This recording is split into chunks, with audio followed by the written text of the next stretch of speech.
Nothing is funnier than that.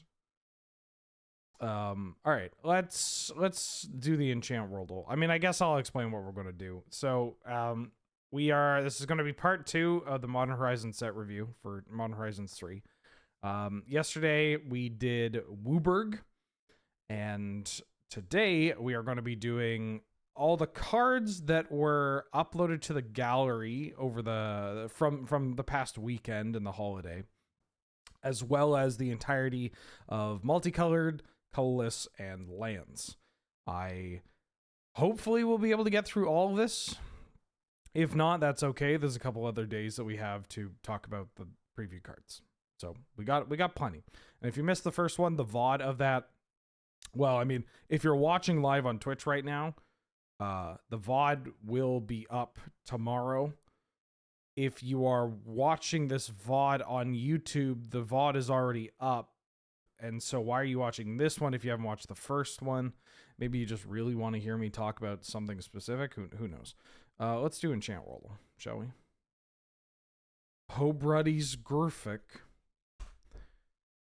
All right, well, it's an uncommon. It's either an enchantment or a creature. And it's a big one. Tidal Kraken. Okay, it is a... Right, Tidal Kraken was not an uncommon. So it's not blue, but it is a creature, so it's not an artifact creature. What do we... And it's like a 6-drop? A 6-mana red creature? Is it Barbed Hellion? Iron Barb Hellion? This is the 5th Dawn one. Holy shit, I got it. It's a red 6-drop. Okay. Marasa Pyromancer? Is that its name? Okay. Gang of Devils. Okay. Rage Thrower. Wait, Rage Thrower is a human and also I think a 5-drop.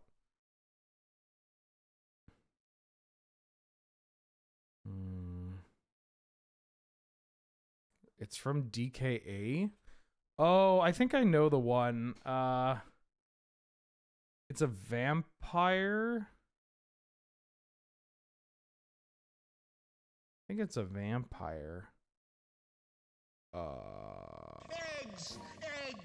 E-double-G-S, Like 95% sure it's a vampire. Falcon Wrath. Is it it's the Warlord, right? Markov Warlord? Yep. This card fucks. This card fucks. It just like hits the table. These things can't block. +4 damage, and then just your entire ooh. I love preventing my people. My people. I love preventing my people from blocking. Yeah. It's this card killed people dead. Killed people dead. Momagart for the 15th month. Hi, good morning. Happy talking about more cards day. There's so many cards to talk about. And when we get to start, I get to start on one of my favorite cards of all time. Lion's Eye Diamond for the 55th month. Each player sacrifices the creature they control with the highest mana value unless they pay that creature's mana cost. If two or more players choose if two or more creatures a player controls are tied for the highest, they choose that. I believe that's Tariff from Weatherlight. Tariff. Oh, he's good. Oh, the kids still got it. Ooh. Too good. Too good. Goated. Absolute goated. Oh, what up, Peps? How you doing? Most are pretty poop soup? What? Are you telling me I'm still gonna do Spellify, but are you telling me Decree of Justice is poop soup? You telling me this card is poop soup? Don't do that. Don't do that. Oh, you're back from the land. Oh no. How was the land? How was the land? All right, let's do the Spellify.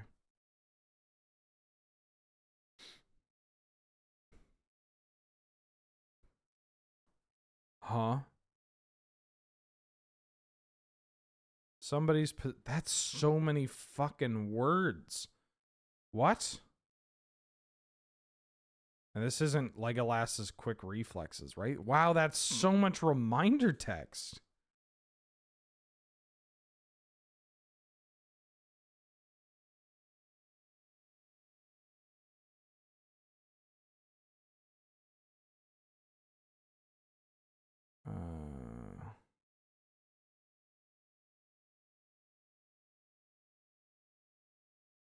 Tameo safekeeping. I keep trying to use... All right. I keep trying to use the apostrophe in these. I was like, what would this be? Big chunk.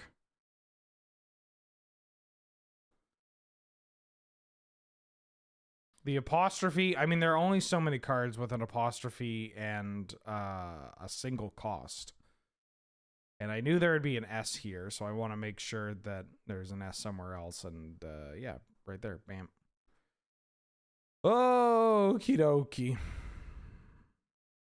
Okie dokie. All right, let's talk about these cards. So again, I'm going to be starting with the white cards that were newly uploaded. And again, for your benefit, I'm talking about Gladiator, Canadian Highlander, Cube, cool vibes, that kind of thing. But before that, I gotta pee. I should have done this before going.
Okay.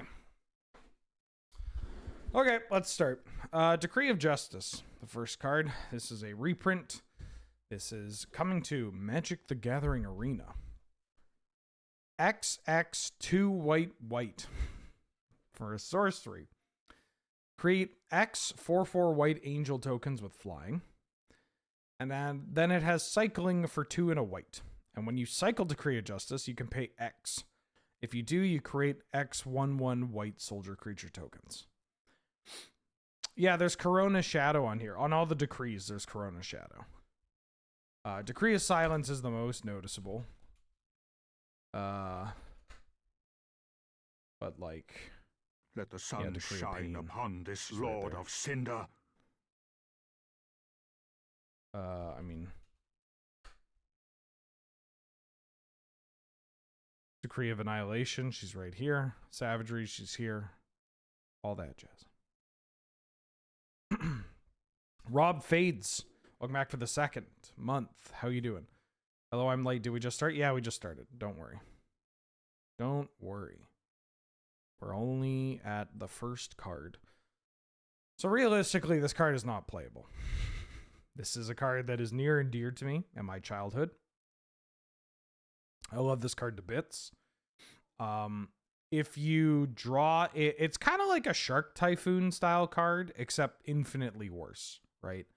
Shark Typhoon, you can pay 3, draw a card, make an uncounterable 1/1 flyer, and that can be enough to jump block or pressure something.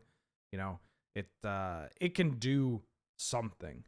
Decree of Justice requires so much mana, but admittedly, its payoff is a bit better, or at least it's harder to deal with, right? Like if I put in 7 mana and I get 4 1/1s and I draw a card, and my opponent, and you know, aside from putting in 7 mana to get a 5/5 flying shark and I draw a card, The shark is often easier for your opponent to deal with, because it's just, oh, I just need one bounce effect, spot removal, whatever. But these soldiers are pretty good at repeatedly chump blocking, or just, you know, being able to not get blown out by a fatal push or whatever. That said, it's so expensive. Like, I will play this card in like big white. I will probably play this card in like a meme boomer blue-white control list, but it's not up to, it's just really not that good anymore. Was this one of the original control win cons or earlier? So this one's from Scourge. This was played in control as a win con.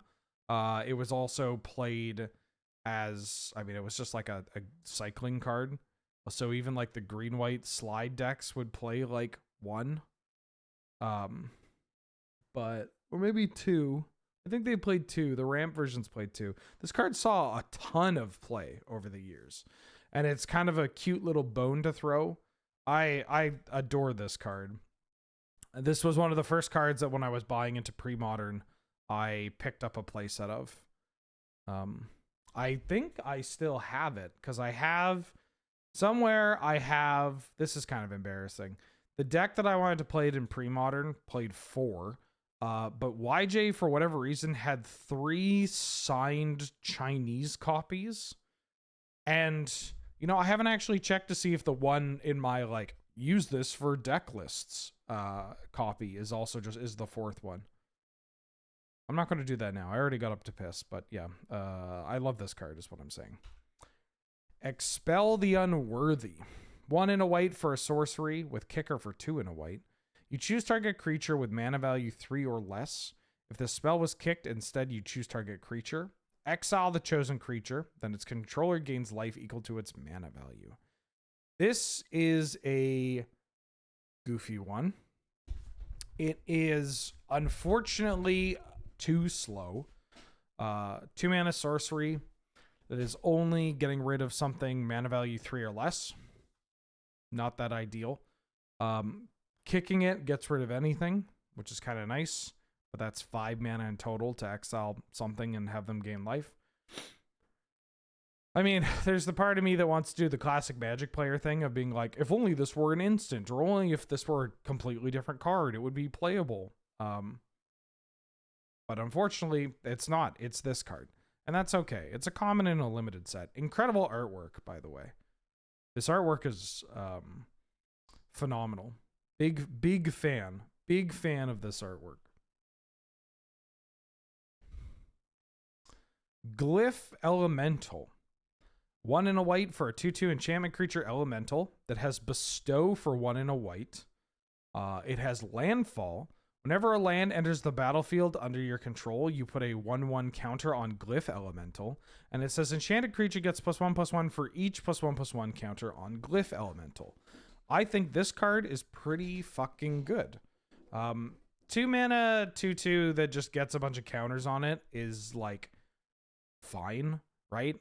It's a creature that grows bigger as you play Magic the Gathering. Obviously, now that we have all 11 fetch lands, it also just has moments where this is like a 2 mana 4/4.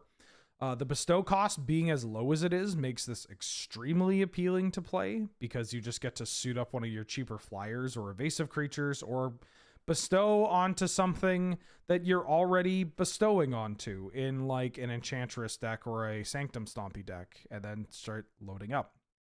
There is one downside, is that, well, there's a couple of downsides, but one of the bigger ones is that this card doesn't give a bonus by itself as a bestow, and frankly, the bestow effect is not that great, and so this card really shines in spots where you like bestow it, immediately get counters on it, and then they kill your creature that you're loading up on, and then the Glyph Elemental like falls off, right?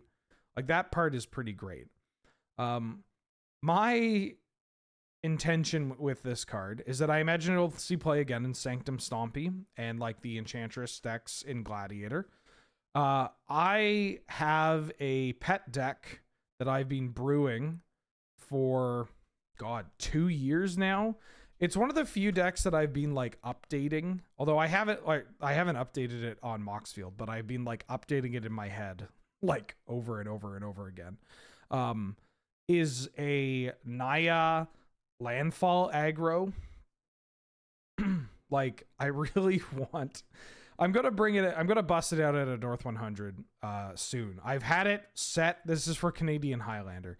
I have had this deck ready for North 100 Showdown 2 times. Both those times it got cut. Like, we didn't have time to do it.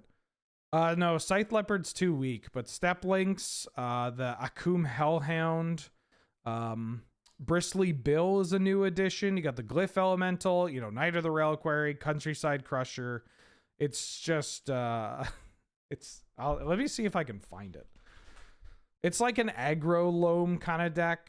Oh, this is, all right. The only version I have is really old. Oh, this looks like dog shit. Oh my God. All right. This looks so bad comparatively. This is the version I'm going to make is going to be a lot different than this. It's this is several years old. Also, it just has it has a point spread that has not been accurate ever. It says Mox Ruby 3. Strip Mine 3. That's very funny. Strip Mine is 2. I will update this. I'm gonna update this after this whole full thing is previewed, but yeah. Like, look at this shit. Why is there a Wargate? Why are you splashing for Wargate, dude? I mean, I know it's because it finds Strip or Zurin Orb, or Saga or whatever. But like, I mean, I'm splashing for Royal Scions and Oko and Omnath. Some of these are not, like, splashing for Oko's whatever. And you were playing, I had the blue splash just because I wanted to really maximize my fetches. But notice how there's no like leyline binding. It's just not good. I don't know why the fetches are gold border. It just updated to that. The important thing is you got the Hakum Hellhound, you got Brushfire Elemental, Elvish Reclaimer. You could play this Fearless Fledgling. Is Risen Reef in here? No, it's not. Terravor. I had the Kavu. I should probably have played the Scion of Draco. Undergrowth Champion? Anyways. Get Good Cheesecake. What up, Phil? How you doing? Howdy, this set looks cool. It does. It really does. I've got a lot of thoughts on this set, but overall, my opinion is it looks cool. And I kind of like the new additions. Metastatic Evangel. 1 and a white for a 3/1 Phyrexian human cleric that says whenever another non-token creature enters the battlefield under your control, you proliferate. I'm sure there are a variety of combos with this card. There are some things that you can do. I'm not a huge fan of this in the counters decks, honestly, because a 3/1 body is real bad. Like, that is just like not a good stat line at all. Oh, wait, hold on. Non-token? Yeah, this card is very strong in Commander. It feels like they have the non-token gives it enough of a limiter that it's not super exciting for Gladiator or Canadian Highlander. They're just better cards to play than they're just better cards to play than this in the counters decks. There's so many big ones. There's so many. Oh yeah, good with the Allurin, I guess. There's so many big like creatures that you can play. Like the card quality in the counters deck is so high now. It's it just feels a card like this is going to be a little unnecessary, you know. Pretty cool artwork though. I worry for Alara though, because it looks like Bant is just dead and that Alara is not doing so hot. I think this is Alara, right? This looks like Alara. Yeah. Maybe it's something else, but it looks like Alara to me. Does things with the new Allurin. Yeah, actually, it looks like Dominaria or Alara. I guess the Phyrexians are on Dominaria, and then Alara just looks like it is like flattened, like demolished. Yeah. Anyways. Nicksborn Unicorn. Good name. 1 and a white for a 2/2 enchantment creature, Unicorn, with Bestow for 3 and a white, Mentor, and it says enchanted creature gets +2/+2 and has Mentor. Those not familiar, Mentor says when this creature attacks, you can put a 1/1 counter on target attacking creature with less power.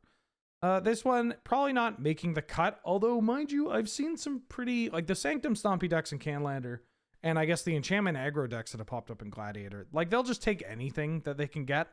Like this card is not sexy. It's not like the flashiest thing in the world. But it is a card from a Modern Horizon set that ticks off the boxes of what those decks are looking for. And so that means that it's probably better than whatever like Hopeful Eidolon is getting played or something. That's kind of, well, that's something at least, right? Like, that's something. Sanctum Stompy over Bestow Beatdown. I mean, people love Sanctum Stompy, like as a name. But yeah, Bestow Beatdown is probably more direct. This set also this artwork has a pretty heartwarming / heart-wrenching story attached to it. The artist was mentioning how they started this artwork during a time where both them and their partner, their spouse, had a newborn child, and their mother was in hospice care at like the end, the end of her time in hospice care. And that was an inspiration for the older unicorn getting to actually see and engage with the younger unicorn, and that was very, very sweet. Say, well, that's not cool. Don't do that. I'd recommend deleting that comment, please and thank you. This is a fucked up Magic card. I can't delete my own ones. Help. I'm just gonna leave it up here as a reminder. Great. Ocelot Pride. This card is cracked. 1 white for a 1/1 cat with first strike and lifelink and ascend. Ascend, for those that don't remember, is the city's blessing. So if you have 10 or more permanents, you just get the city's blessing for the remainder of the game. And it says at the beginning of your end step, if you gained life this turn, you create a 1/1 white cat creature token. Then, if you have the city's blessing, for each token you control that entered the battlefield this turn, create a token that's a copy of it.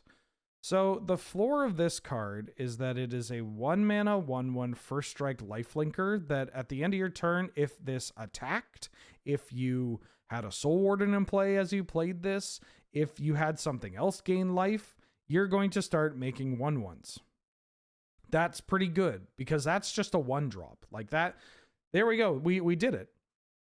However, the Ascend really pushes this card over the top because it's so easy for decks that include this kind of card to get up to Ascension. This card itself represents, at least 2 permanents, right? And if we're playing something like Mono White, or if we are playing the Soul Sisters deck or Ruin Your Evening, which is where I'm most excited to play this card, then yeah, you're going to be gaining life quite a bit. You're going to be making a bunch of tokens. You're going to be clogging the board already. This card seems incredible. I mean, this card is incredible. Not to mention, there are spots where you get to your end step, you make a cat, you have the city's blessing, And then you've made multiple tokens. It's not just pick a token that came into play.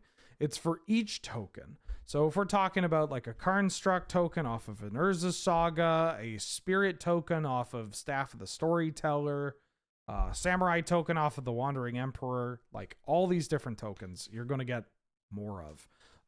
And it's also not creature token. So if you have, like if a clue came into play under your control, or a treasure token or map tokens, whatever, you're going to get to make copies of it. And this is all on a 1 mana card. And I know it seems obvious to say, but I really gotta stress this for the folks in the back. It's a 1 mana card. 1 mana cards do not have to do much to earn their keep. In fact, they often just have to do something because they're just 1 fucking mana. That's so low. It's such a minimal investment. And so anytime you have a 1 mana card that is able to produce some kind of value, some kind of board presence that exceeds the expectations of 1 mana, that often means that you are now putting your opponent in a position where they are not going to be able to. First off, 1 mana cards mean that like they can't trade profitably anyways, because what are they going to do? Like Fatal Push, Lightning Bolt, whatever, just get rid of your 1-drop. Who cares? You went 1 mana for 1 mana. Great. But this just starts making shit like immediately. This card is really good. Not to mention, yeah, it blocks Ragavan. That's really funny. It blocks Ragavan. All the 1/1s. It's like really awkward to chump block. If you chump block it, you're also just going to gain life. Suit this thing up with any piece of equipment. Yeah, this card is nuts. It's very powerful. Recruiter of the Guard. We mentioned Recruiter of the Guard yesterday, but now it's officially in the card gallery, and we could talk about this. This is a reprint that is coming to Arena for the first time. Play Recruiter of the Guard in your decks that have creatures that you want to find. Either finding utility creatures or, well, just like you could also get a card that just kills people. Like Recruiter of the Guard for... Now, here are some of the things that you can do in Gladiator. Recruiter of the Guard for Stoneforge Mystic, Solitude, Stoneforge Mystic, like Stoneforge, Solitude, Inchblade Companion, that new cat that we just had. I mean, even finding Athalia, finding the Timeless Witness, Nantuko Splicer. Yeah, you can find the new Ajani, get your Giver of Ruins, find your Luris, find the Disenchant MDFC. Like, just, there are so many things that this can find in Gladiator that are, yeah, Cathar Commando, like the lands, just, right, the Disenchant MDFC, meaning that this can find a land. That's so wild. It's so wild. Hell yeah. I wish we got Imperial Recruiter too, but, you know, sometimes that takes a little while. Another reprint, Savine's Reclamation. 2 and a white for a sorcery. You return target permanent with mana value 3 or less from your graveyard to play. If this spell was cast from your graveyard, you may copy the spell and you may choose new targets for the copy. And then it has flashback for 4 and a white.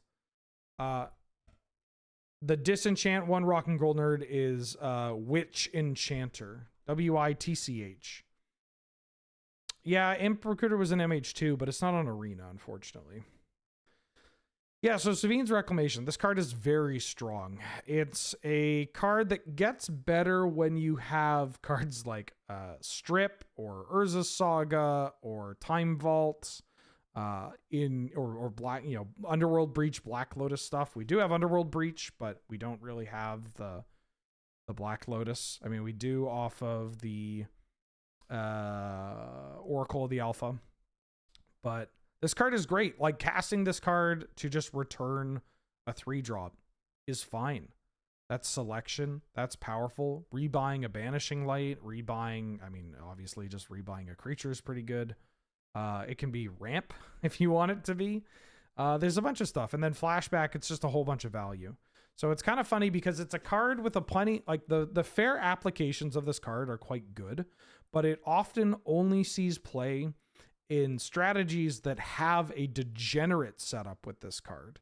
So obviously the degenerate side justifies the inclusion, but then the fair usage of the card ends up being like, oh, thank God I have this in my deck. Like that's a nice, thing to run into.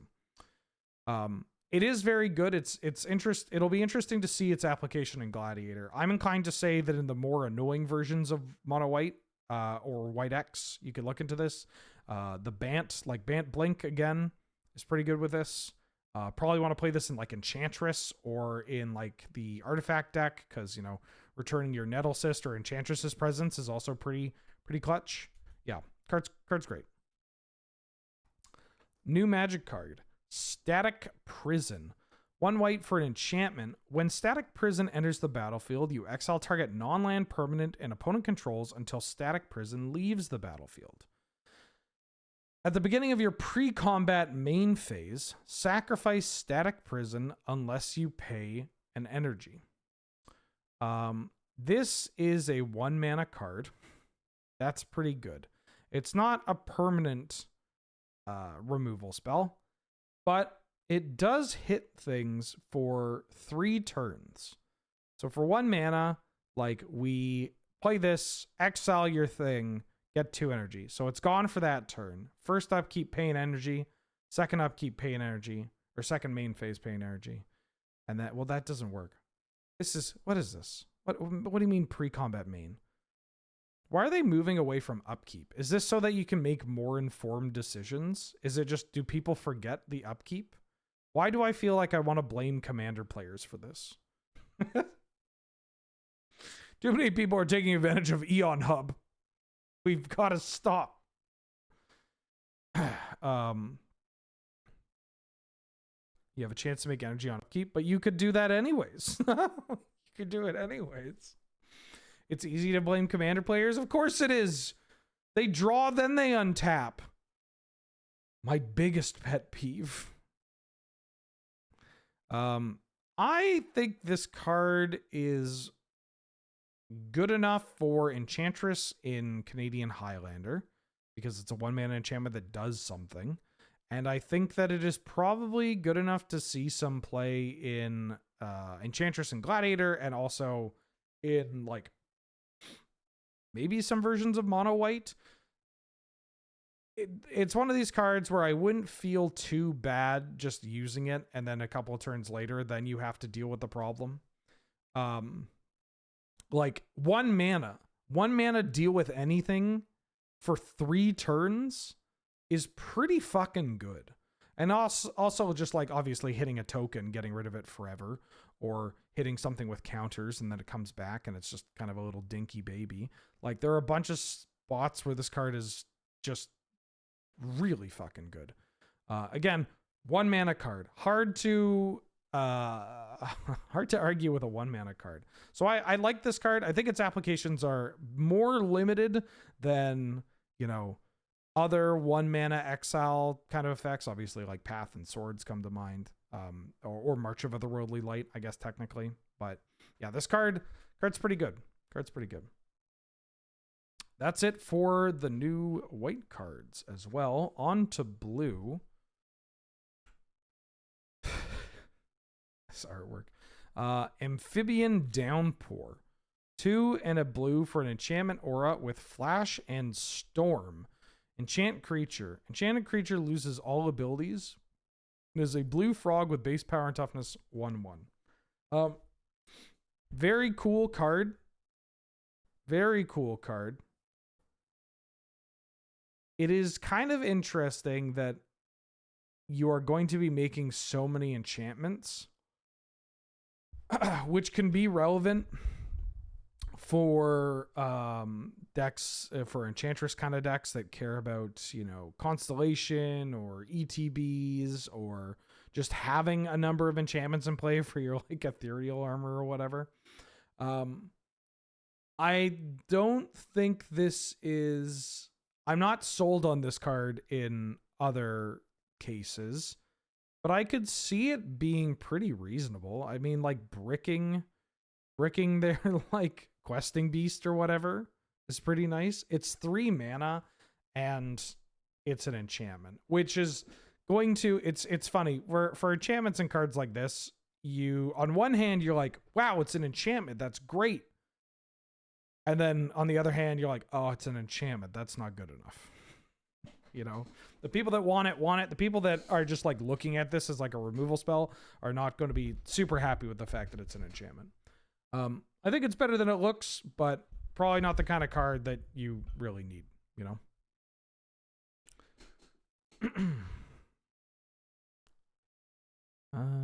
already talked about this. Consign to memory. 1 blue for an instant with replicate for a generic. When you cast a spell, you can pay that replicate cost as many times as you'd like. And then you get a copy of this spell. The spell itself says counter target triggered ability or colorless spell. Reminder that Stifle, while hitting triggered abilities, also hits activated abilities. Meaning that in a format with 11 fetch lands, Stifle is so much better than this kind of card. Countering colorless spells is kind of neat, but this gives big sideboard vibes, which is something that we can't really take advantage of. So what are you going to do? I guess use this as your reminder that like Stifle is on Arena. Stifle just got a shitload better, and you should probably be playing Stifle in your blue decks. What are the cards being referenced? Well, that looks like Castle. Castle, Whippoorwill. Castle. I don't think this is Grim Monolith. Countering a Whippoorwill, of course. These are all old. This one's kind of new. I don't even remember what this one is. Depth Defiler, 3 blue for a 3/5 Eldrazi with Devoid and Kicker for a colorless. When you cast a spell, choose 1. If it was kicked, choose both instead. Return target creature to its owner's hand. Target player draws 2 and then discards 2 cards.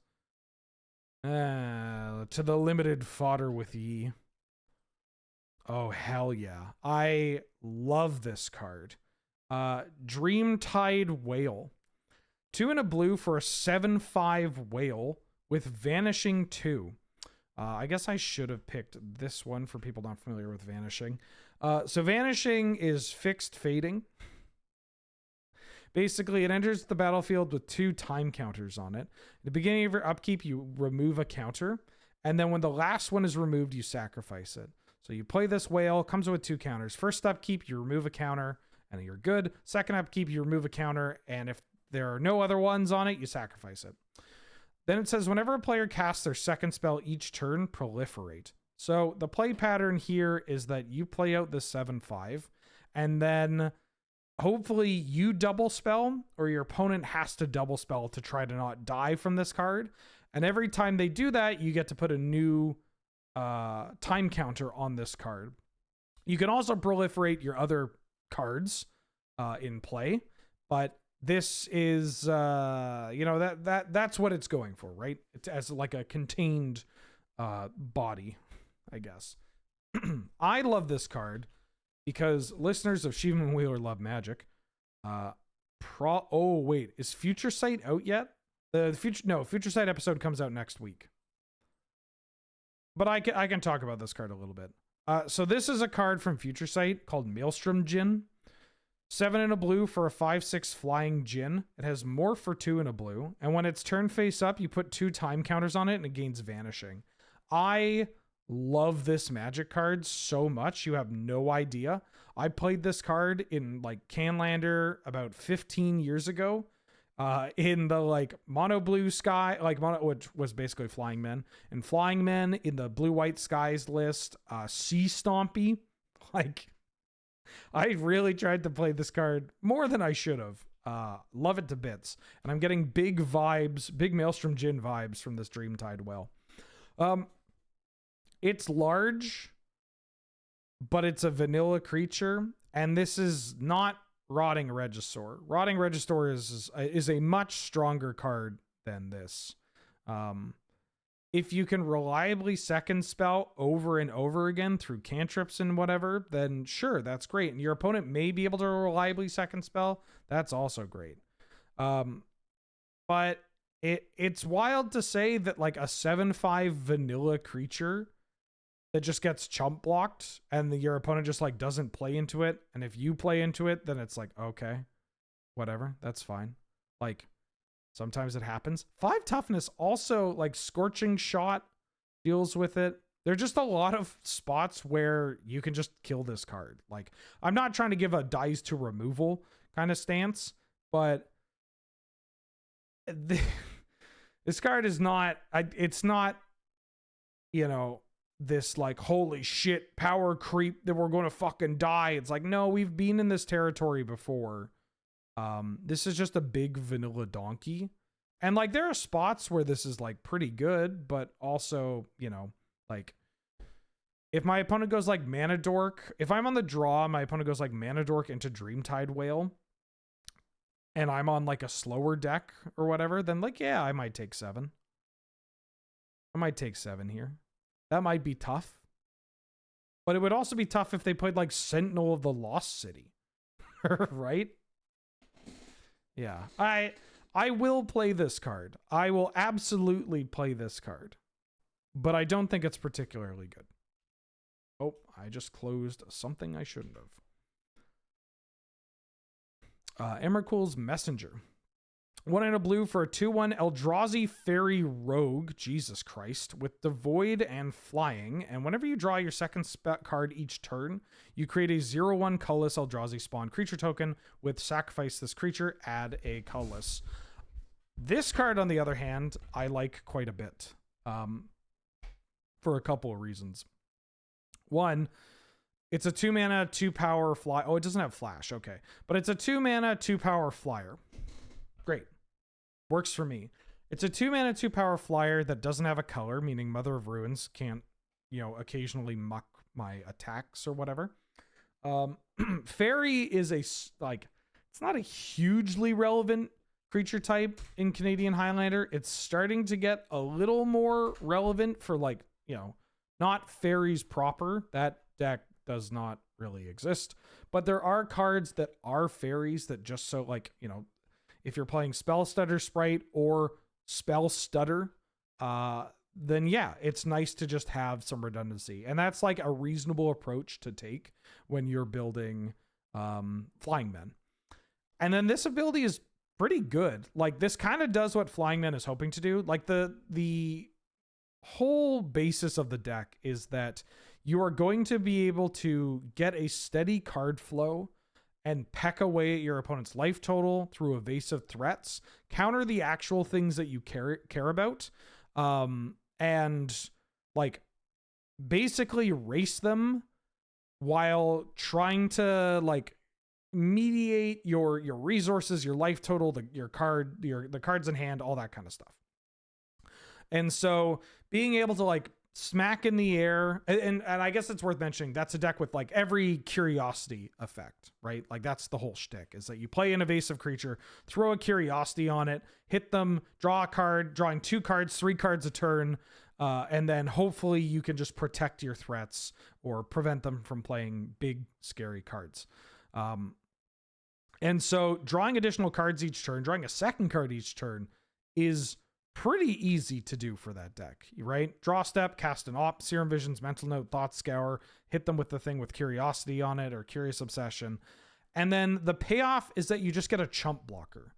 And that is huge because, again, part of this deck gets its strength from being able to smack them and then not worry about their 3 power creature or their 2 power creature on the board. Like, you have to know when to let things slide.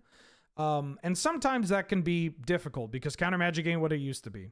Like, I mean, trust me, it's still very good, but it's not the, you can't just get there off the back of mono counter spells and bounce spells and whatnot. But this helps. This is the kind of card that helps. So I'm pretty high on this card because just making a swarm of chump blockers is pretty nice. Also giving you things, or if you don't want to chump block with them, you could just sacrifice them for mana so that you have colorless mana that can use up front to help cast other creatures, which will save your blue mana for the blue spells, right?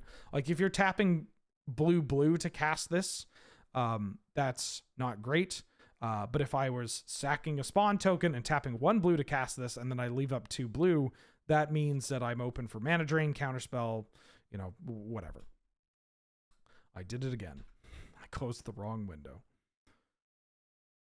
We talked about all of these. We've talked about all of these. We haven't talked about this. Utter insignificance. 1 in a blue enchantment flash. Enchanted creature loses all abilities and has base power toughness 1/1. Then you can pay 2 and a colorless to exile enchanted creature.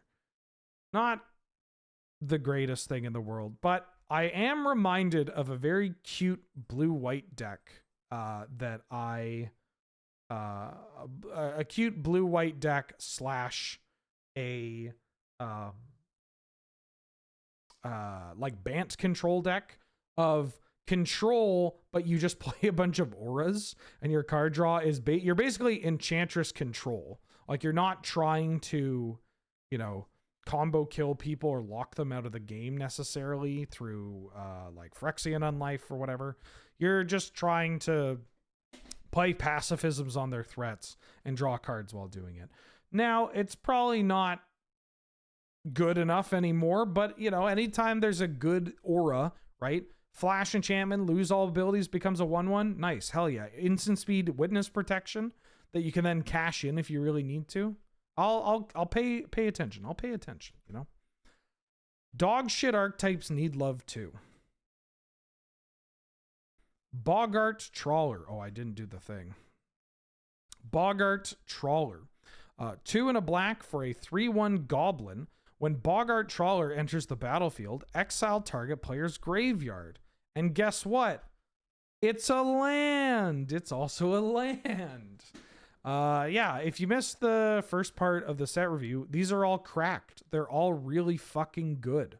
They're just lands. They're lands, and they're like, the front side of all these cards are just like, they're reasonable, right? This is going to be like, if we're talking about goblins, or if we're talking about like a Black X aggressive deck, it's nice to, you don't care as much about the life loss. It's nice to have a tutorable, like let's talk about this in terms of goblins, right? So this gives your goblin matron or any of your goblin tutors not only the ability to find graveyard hate, which is something that goblins has really struggled with, and like is arguably one of the things that holds back goblins in Canlander. My like not so controversial opinion is that I think goblins is like sleeper tier 1. Like goblins is, when it's doing its thing, it's fucking unstoppable. It is so good. However, Reanimator decks exist, and Reanimator just eats goblins for breakfast. Like that is such a horrendous match. It is incredible. Only made worse by the printing of cards like Atraxa and Archon of Cruelty and Sarah's Emissary. Like, they can't really do anything to Sarah's Emissary. And while this isn't exactly the like, haha, now Reanimator is crushed, Goblins is now tier 1. This is, it's something. It means that you can tutor up this graveyard hate, slam it, fuck their graveyard, and then you just happen to have a 3-power creature. Or you could just Goblin Matron for a land. You need to get a land to cast your Krenko or your like Trash Master or whatever. Like, hell yeah. Goblin Matron up this land. These are so good. Oh my god, these cards are so good. Is there a Belcher list in Canlander?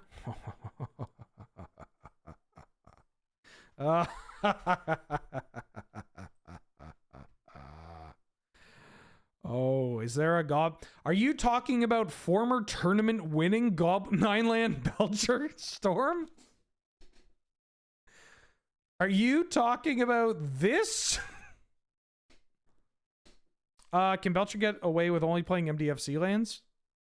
Yeah, there's probably a version about this, or there's probably a version like that. This is my preferred version. This is my preferred version. Isn't it beautiful? God, this deck is so beautiful. I love this deck. This is one of my babies. I do need to update it though. Last updated 7 months ago. All right. This seems like a list I would play on stream in Tilt. Have you not seen me play this list, Warby? It's honestly not that bad. It looks goofier than it is. In practice, it kind of just eats up a lot of decks. Like it's a lot better than it looks. Yeah. When I was on the front, there was a day where I was on the front page and they're like, all right, we're going to put you on the front page. Just a heads up. You know, they gave me a lot of warning and they're like, and pick something that people are going to like to watch, you know, make sure that you're streaming something that's true to yourself. I'm like, oh, okay. And so instead of like 8,000 people, I'm just playing Goblin Charbelcher on Magic Online. And I'm just like, come on, baby, come on, baby, come on, baby, hit. Oh, yeah. Great one. Buried Alive. This is a reprint from Weatherlight, but they're using the Odyssey art here. What is this? They use the Odyssey artwork and have the Weatherlight insignia down here. This doesn't sit right with me. This doesn't sit right with me at all. This card is pretty strong. Makes me really happy that we banned Reanimate in Gladiator. This card's really good. You find your 3 best creatures, put them in your graveyard, bada bing, bada boom. This card will be played in Gladiator Reanimator and Gladiator Dredge. Any questions, comments, concerns? Cheddar, back for the 17th month, just hopped in. How deep are we in the set review? We've only done the white, blue, and we just started black, like the pickup cards, basically cards that were added to the gallery over the weekend. Yeah, you haven't missed a huge amount. But there is a whole part 1. Like we did like a 4.5 hour stream yesterday talking about that. Oh yeah, this card rules. Consuming Corruption. Black instant. Consuming Corruption deals X damage to target creature or planeswalker, and you gain X life, where X is the number of swamps you control. This card is very good. I think this card is pretty fucking powerful. I'm excited to play this card in mono black mid-range. Big black. I don't know. Black, even like a black X deck, like in Canlander with Urborg. If you're really desperate for more removal, like I could see this card showing up in like black blue or whatever.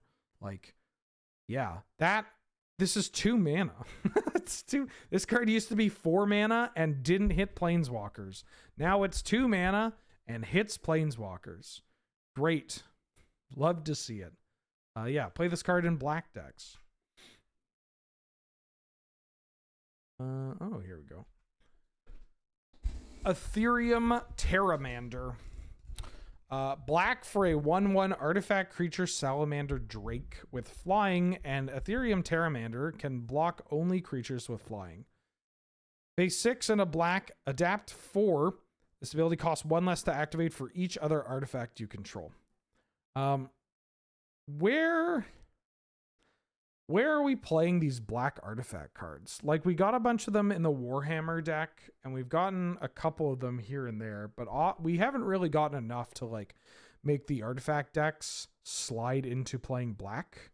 At least not the, like, aggressive artifact decks. And so, it's a little... Am I having a stroke, or do you smell that? Oh, I think somebody's burning toast or bread or something.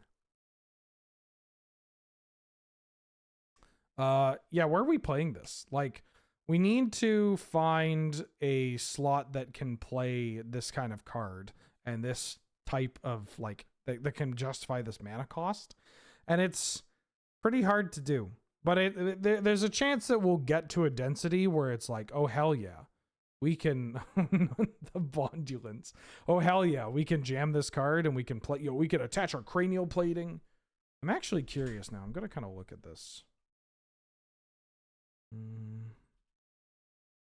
Artifact colors black.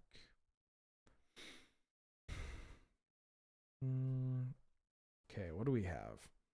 I mean, we have this Terramander. We have Blade of the Oni. Chronomancer can kind of get a pass. Oh, Glaze Fiend? We Glaze Fiending it? All right, there's not much, but who knows? There might be more down the line. Eviscerator's Insight. 1 in a black for an instant. As an additional cost to cast a spell, you sack an artifact or creature. Draw 2 cards, and then it has flashback for 4 in a black. It's really hard for cards like this to slide in and usurp Deadly Dispute and Village Rights and what is it? The Conviction card? Consuming Conviction? Corrupted Conviction. Yeah, it's hard to find, like, it's hard to justify including these copies, these additional, like, printings of this card, I guess, or this style of card, over the best ones. Because there's only so many slots that you can dedicate to those cards in the first place. And, like, they kind of knocked it out of the park, right? Flashback is nice, but, like, 5 mana for a flashback is a lot. Like, we're not really, I mean, maybe that's enough to like consider this over, like, if you really want to go deep, consider this card over Fanatical Offering, the one that's this card except you draw 2 cards and make a map token. That might be a bit of a sacrifice draw. Okay, yeah, I have them all here. Sorry, I pulled up a bunch of them and I was like, why are there so few? It feels like they've made a ton of these, huh? But realistically, they've only made, I mean, this has 12. And honestly, I probably shouldn't include Dredge. Although I'm a big fan of Dredge. You want to see a really bad Magic card that I've played in Canadian Highlander?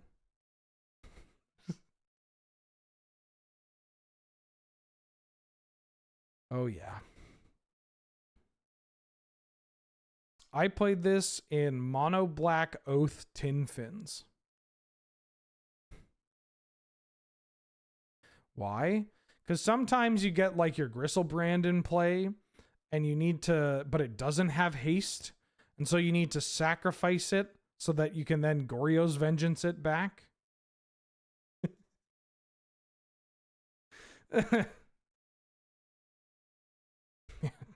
This is what they're talking about when they say Dredge is busted. We talked about all these cards. This one's kind of funny. Grave Dig. 1 in a black for sorcery. Target player makes a 2/2 black zombie creature and return target creature card from your graveyard to your hand, and you can entwine for 2. So if you pay 4 mana, you get a Gravedigger. This card rules. I really like this card. Yeah, exactly. This is what Modern Horizons is for. This is so funny because, again, if you know what Gravedigger is, then this is a sick payoff. If you don't know what Gravedigger is, then you can look at the name Grave Dig. That's a little weird, but you look at the art and you're like, sure is. Yeah. That dude sure is digging a grave. And it's like, well, what happens if you dig a grave in a fantasy world? Well, sometimes you're just going to find a dead creature or a dead body. Sometimes you're going to find an undead body. It's yeah, and it is the guy from the artwork, right?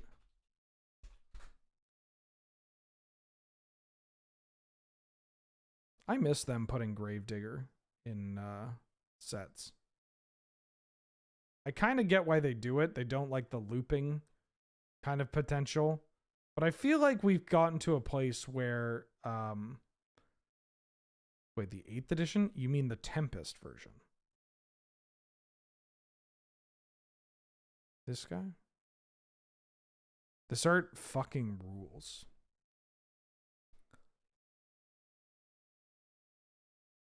Yeah, this one's clutch. Although not the original. I mean, I've talked about this before. Technically, it was printed in Portal before Tempest. Yeah, that's some... Who wants some cool trivia? Who wants trivia? And they printed it in Odyssey. I've never seen the 7th edition art. This doesn't look real. I mean, that's most 7th edition art. How much is a foil from 7th edition? Oh, $6. Okay. Okay. Okay. Talked about Kirk. This is a new one. I mean, I'm just going to load them up, I guess. Talked about the Twink. All right. Lethal Throwdown. 1 black sorcery. As an additional cost to cast a spell, sack a creature or sacrifice a modified creature. Destroy target creature or planeswalker. If the modified creature was sacrificed, draw a card. There are so many bone shards that, for what it's worth, bone shards does see some play in outside of reanimation strategies. Like reanimation strategies playing like Bitter Triumph and bone shards, that makes sense, right? We have access to this in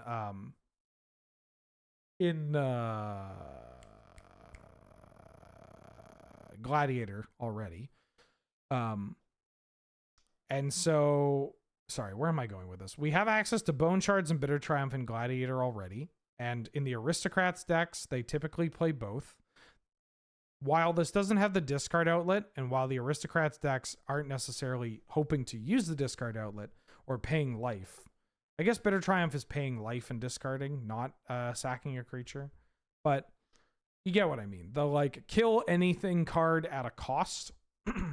And that maybe this card could take the spot of something like Bitter Triumph if you want to make it more thematic towards the Aristocrats side of things. But it is kind of nice to not be able to not have to sacrifice a creature. The modified aspect of this is kind of interesting. There are some creatures that have, well, counters on them. Mostly army tokens, right? Sacrificing your orc army, your zombie army. That's kind of nice. But I feel like this is more of a, you might run into this occasionally, but I wouldn't like bend over backwards trying to include this in your Gladiator Aristocrats deck. Is I guess what I'm trying to get to. Mindless Conscription. 2 and a black for an enchantment. When Mindless Conscription enters the battlefield, and whenever you draw your 3rd card each turn, amass zombies 3. My 3rd card each turn? In zombies? This is a very funny magic card, but I do not think it's that good. 3 mana makes a 3/3 zombie.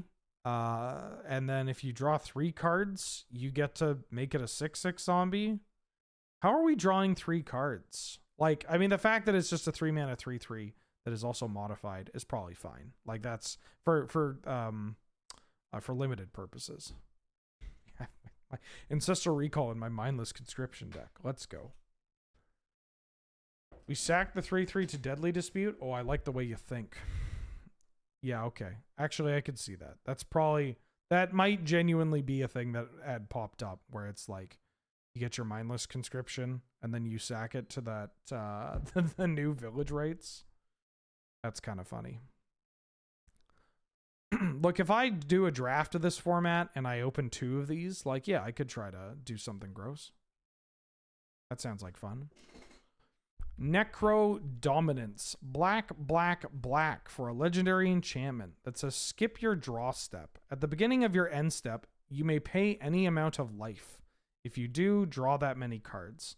Your maximum hand size is 5, And if a card or token would be put into your graveyard from anywhere, exile it instead. Okay. This is an interesting Magic card. Obviously, it is a callback to Necropotence. This is a tweaked version of Necropotence. Necropotence is... It's a conflicting card. I don't mind it in some of the mono black decks in Gladiator. I think that's like where it's all right. Necropotence is dog shit in Canadian Highlander. If you play Necropotence in Canlander, you're basically just saying that you want to lose the game. Would not recommend playing Necropotence there. Necropotence, part of the strength is that you get to rock all those 7 cards, which means that there are times where you don't have to like keep paying into Necro. I just don't... Also, this draws the cards, which can be okay. Like, it's worth mentioning that this works well with Shieldred, right? Like, and Shieldred and Necrodominance are probably going to be in the same deck. You pay a shitload of life, you draw that many cards, Shieldred gains you a bunch of life. It does not play well into stuff like Orcish Bowmasters. Or cards that say you can only draw 1 card a turn. Yeah, I think I'm going to take a very reserved kind of approach to this. Yeah, or your opponent's Shieldred. Like, I am going to take a very like reserved approach to this card and say that if you are playing Necropotence in Gladiator, you're probably going to play Necrodominance. I don't think that if you're playing Canadian Highlander and you're like, God, I wish I could play Necropotence, that this is going to solve that problem. In fact, it would arguably make it worse. Yeah. There are a bunch of little things too. Necropotence can be Pithing Needled. This one can't. Necropotence is a triggered ability. This one is a replacement effect. Obviously, Necro lets you rock the full 7. This one just says, no, your maximum hand size is 5. Why is Necro bad in Canlander? Because Necropotence is very good in a 60 card format, especially when you can just draw 60 card format or something like Canadian Highlander, right? They can't Orcish you after you decide how much life you're losing. No, yeah, I know. But like, you play, if their opponent has an Orcish Bowmasters out and you play this card, you are just like kind of locked. You skip your draw step. You have to like pay cards to try and like actually, you know, keep playing the game. Yeah, it's not great. Yeah, Necro is really good in 40 life formats like CDH or Commander. 60 card formats like Vintage, where you can like Necro, draw enough cards to sculpt a winning turn, like a winning hand for the next turn with like force backup or whatever. And well, also that's a format where you get like 4 dark rituals. That's pretty good. Yeah, it's just, it doesn't do enough. It's a card that gets a lot of strength for like where you're playing it. Quest for the Necropolis, a black enchantment with landfall. Whenever a land enters the battlefield under your control, put a quest counter on it. 5 in a black, sacrifice Quest for the Necropolis. Put target creature from a graveyard onto the battlefield under your control. From a graveyard. This ability costs 1 less to activate for each quest counter on Quest of the Necropolis. Activate only as a sorcery. I'm inclined to like this card, but it can be a little awkward. Like, obviously, late game is a Reanimator deck. If you have to pay 7 mana to bring back your Gristlebrand or your Atraxa, well, then you have to pay 7 mana to bring back Gristlebrand or Atraxa. But if you get this out early and can just, like, slowly tick it up, even if you're paying 4 mana to get something back, that's pretty clutch. I think I like this for Gladiator. I think its power level is too low for Canadian Highlander, but I'm on the side of liking this for Gladiator, Reanimator, and maybe even some Gladiator like lands decks. like Gladiator, like grindy kind of things. Yeah, it's, I don't know. It's 1 mana. It's 1 mana. That's pretty good. That's pretty good. I'm going to go smoke real quick. It's 1 mana.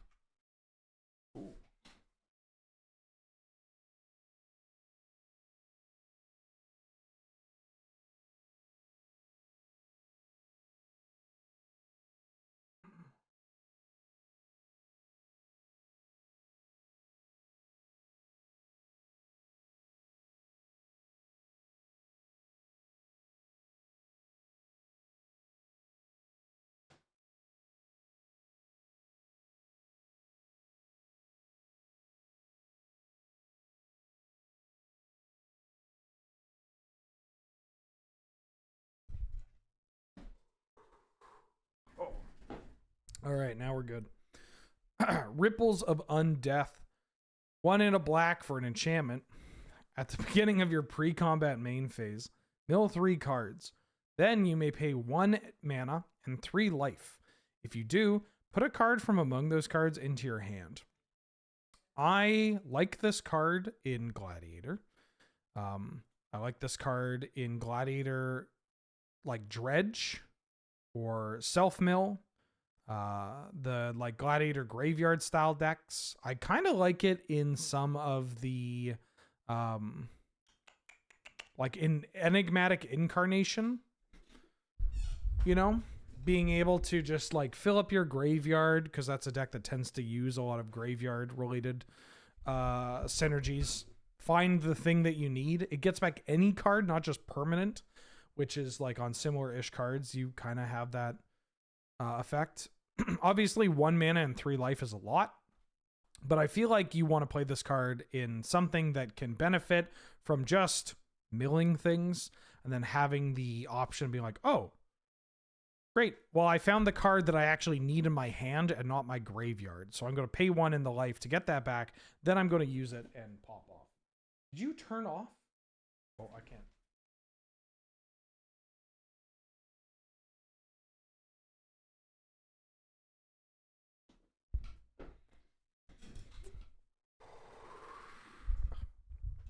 Can't believe it turned off on me like that. Yeah, too expensive and slow for Canadian Highlander, which is kind of funny to say because it's a 2 mana card. I think just for the like, I mean, there's a chance that this card's good enough for Reanimator. I think, and maybe even Calendar. Maybe it's the weed talking. But this feels like the more I look at this, the more I'm like, oh yeah, if you just like land this on turn 2, and just start racking up cards in the graveyard, like I'll pay 1 mana and 3 life to get back the duress that's going to like let me kill you or whatever. Right? I'll pay 1 mana and 3 to eventually get back to reanimate this thing. Like the milling has to be really important. But yeah, no, I was hesitant, Luke, at saying that like I like this because there is like this is a genuine cost, right? But I think the trick is that it's only a cost that is paid when you are getting back something to like really solidify your advantage or like win the game. I would no.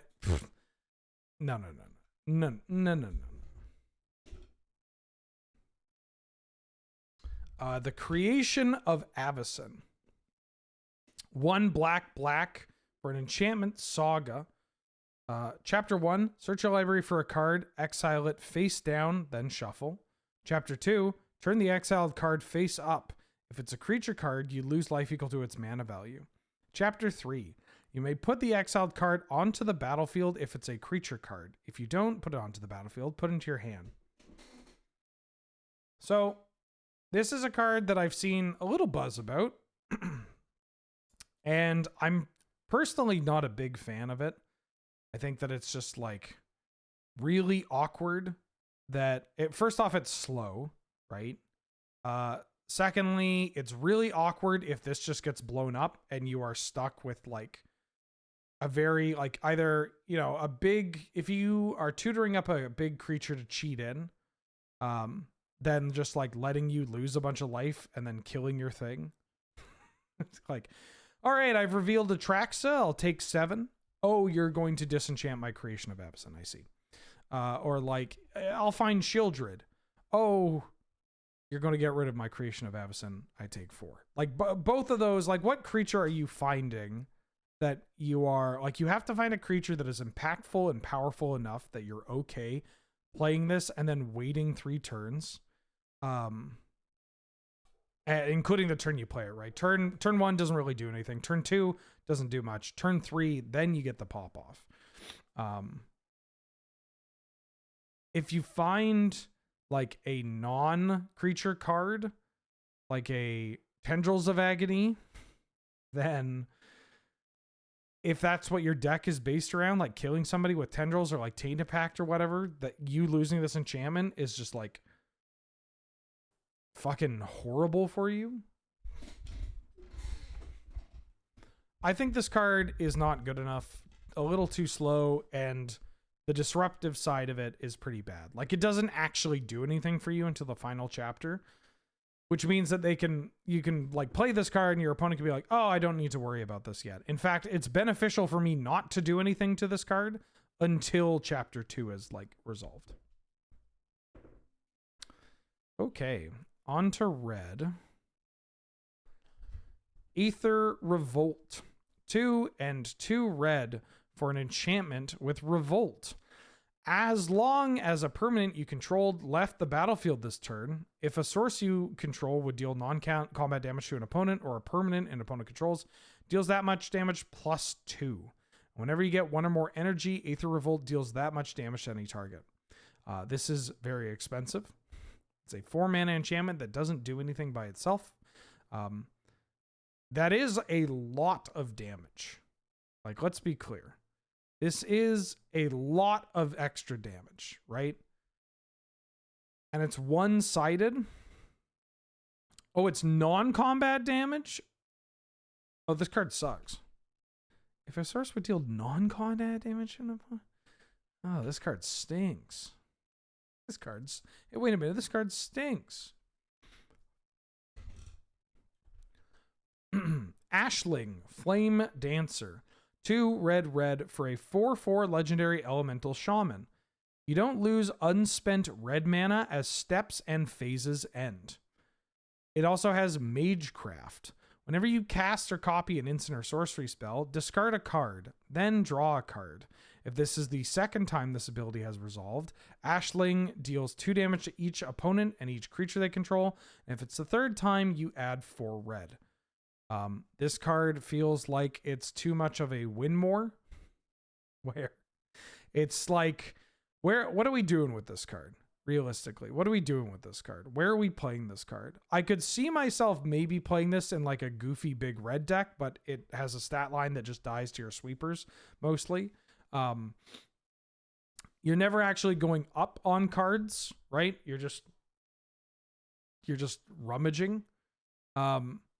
Losing the unspent red mana, like there's Leyline Tyrant if you want that kind of thing, and that's on a 4 mana. That's on like a 4 mana flying dragon that also lets you cash in all your red mana to burn them out. I don't know. This feels like a card that I'm going to badmouth, and I'm going to be right on it. It's just not powerful enough. It's very much just a commander card, but I will for sure lose to this. And it will be, I'm just going to lose to this card. I can tell you that already.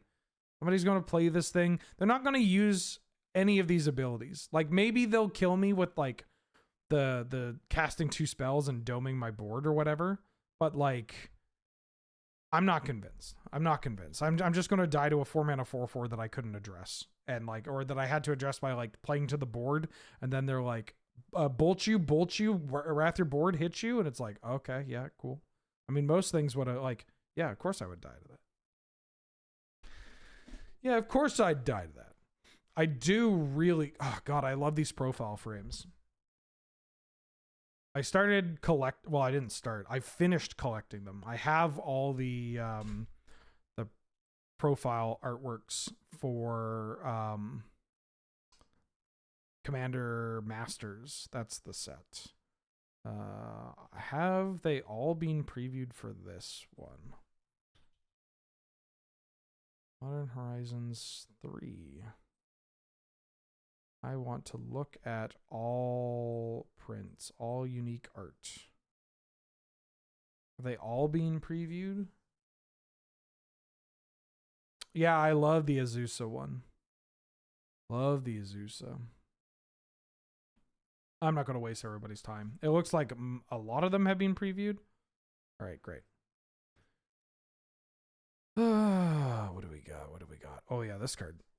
This card's pretty good. 1 colorless and a red for a 3/3 Eldrazi Line Breaker. It has Devoid and Trample. And at the beginning of combat on your turn, target creature you control gains haste and gets +X/+0, where X is the number of Eldrazi you control.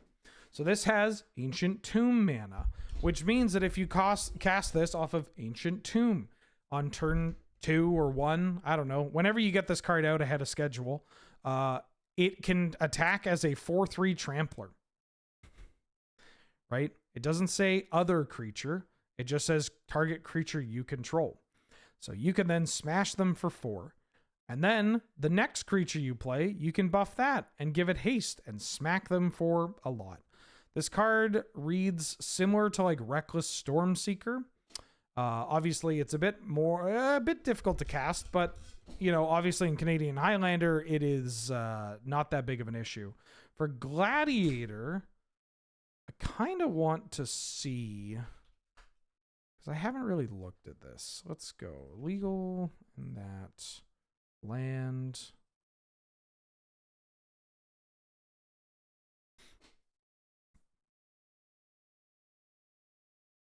Kind of want to look at these cards.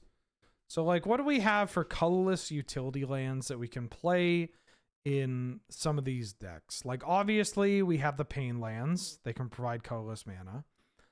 Outside of that, we have some of the creature lands, right? Like Blinkmoth Nexus, Mutavault, Faceless Haven. Those are going to provide colorless mana.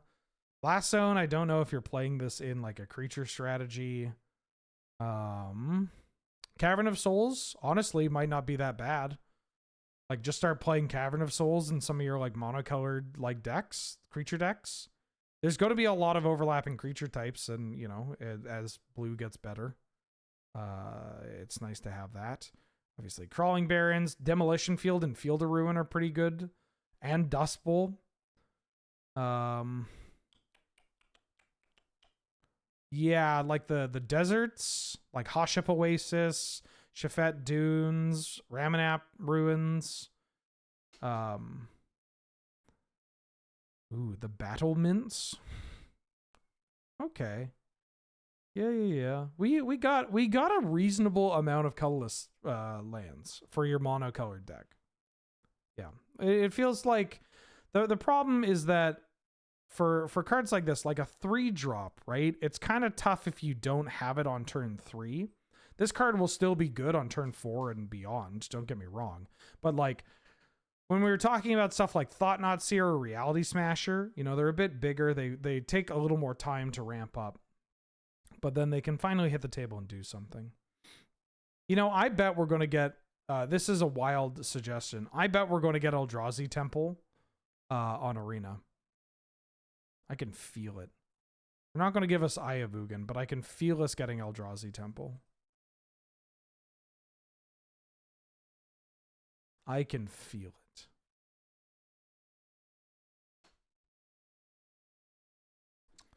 it. Furnace Hellkite.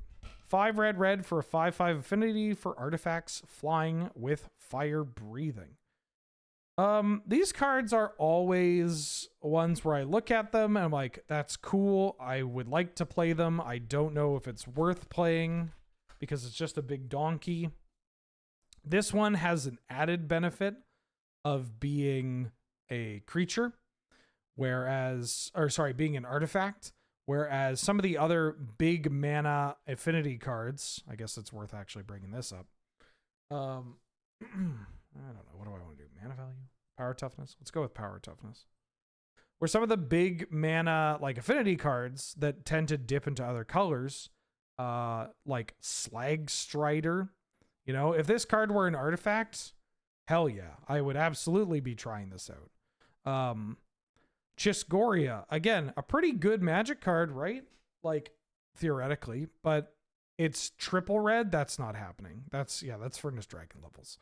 And so the affinity cards and Quemulox is another great example. A little expensive nowadays, but you know, this card used to see play 20 years ago. So your big affinity creatures are typically, you know, Thought Monitor, Mirror Enforcer, Sojourner's Companion, going to be Frog Mirror Enforcer now. And I think Furnace Hellkite is enough. The red is the red's not the easiest thing in the world, but also it's not that bad. I feel like this is something that I tell Surge all the time, is that your mana and artifact decks is so good.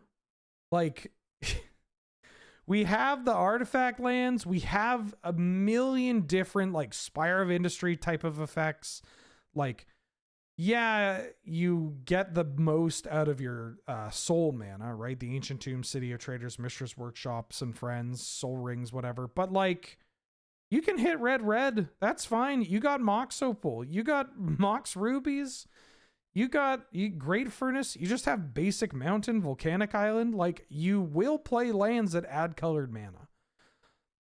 So the issue for me for a card like this, not for Furnace Hellkite in particular, but the issue for me for the big, like, Quemulox style cards is not that there's a double pip color here necessarily. It's that they themselves are not artifacts, so they don't really kind of line up with the theme. And some of them are also just, like, a little egregious. Like, they're pretty large. Like, this is so... I mean, this Sphinx is, like, the mana cost is fine. It's just, 7 is such a large number to reduce. 5 is much more manageable. And paying 2 mana for a 5/5 flying artifact creature is pretty good. Pretty good. Ooh, I'm a big fan of this card. Ghostfire Slice. 2 and a red for an instant that has Devoid. This spell costs 2 less to cast if an opponent controls a multicolored permanent. Ghostfire Slice deals 4 damage to any target. I have a feeling that this may become the single 3 mana burn spell that you are going to find in mono red Canadian Highlander. I don't want to hear anybody talking about Rift Bolt. I don't want to hear anybody talking about Skewer the Critics. I'm fine paying 4 mana, or I'm fine instant speed paying 3 to deal 4. But given the abundance of multicolored creatures and permanents kicking around, this card, if you cast this for 3 mana, fine, whatever. 3 mana, deal 4 instant speed, end of your turn, just a chunk of damage, great. Casting this for 1? Yeah. Hell yeah, I'll kill your fucking Minskimbu. Like, yeah, I'll pay 1 to deal 4. And especially to deal 4 that can target, like, a core Firewalker or a... what the hell is her name? White 2/2 pro black pro red, get rid of everything. Yeah, it kills Mother of Ruins. What the fuck is it called? Sanctifier on Vec. Thank you. Yeah, like, you can, being able to get around the pro red stuff is pretty nice. Pretty nice. And even the decks, like, even monocolor decks are going to be playing multicolored permanents, right? Like, mono red is going to have its Rakdos Cacklers and Friends. Mono white is going to have Dryad Militants and all that. Like, it will pop up that this card only costs 1 more often than not. I'm a big fan of this card. Quite a big fan of this card. Talked about all of these. Haven't talked about you.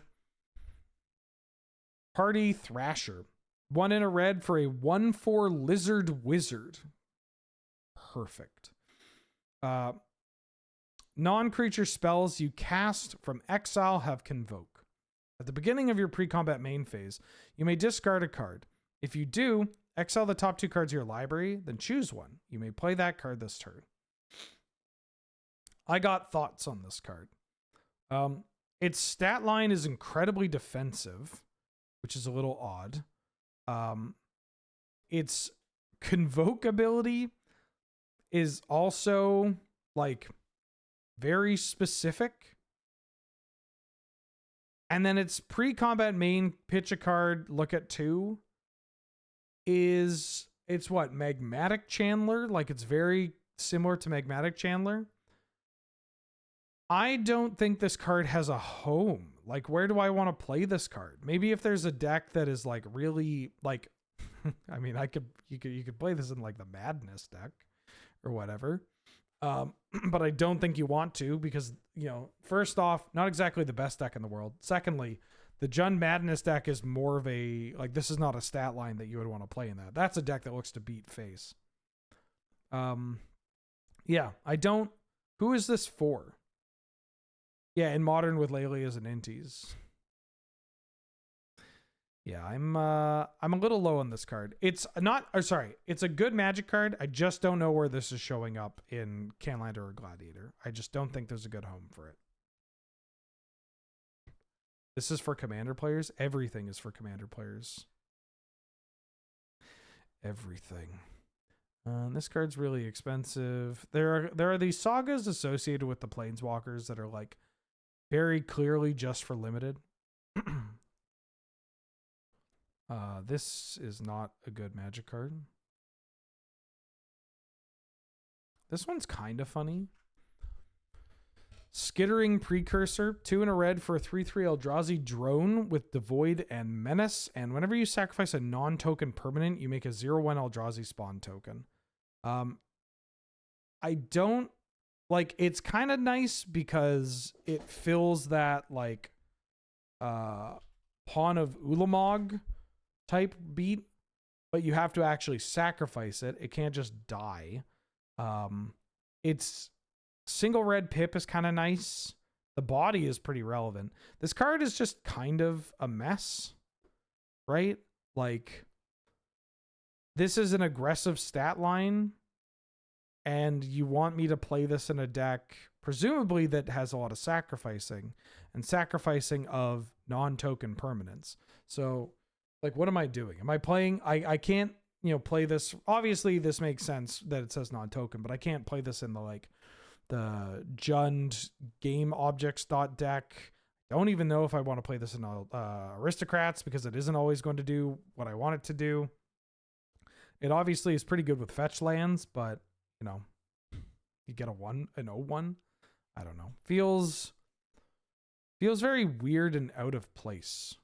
Like, who is this for? What is this doing? I mean, don't say Commander players.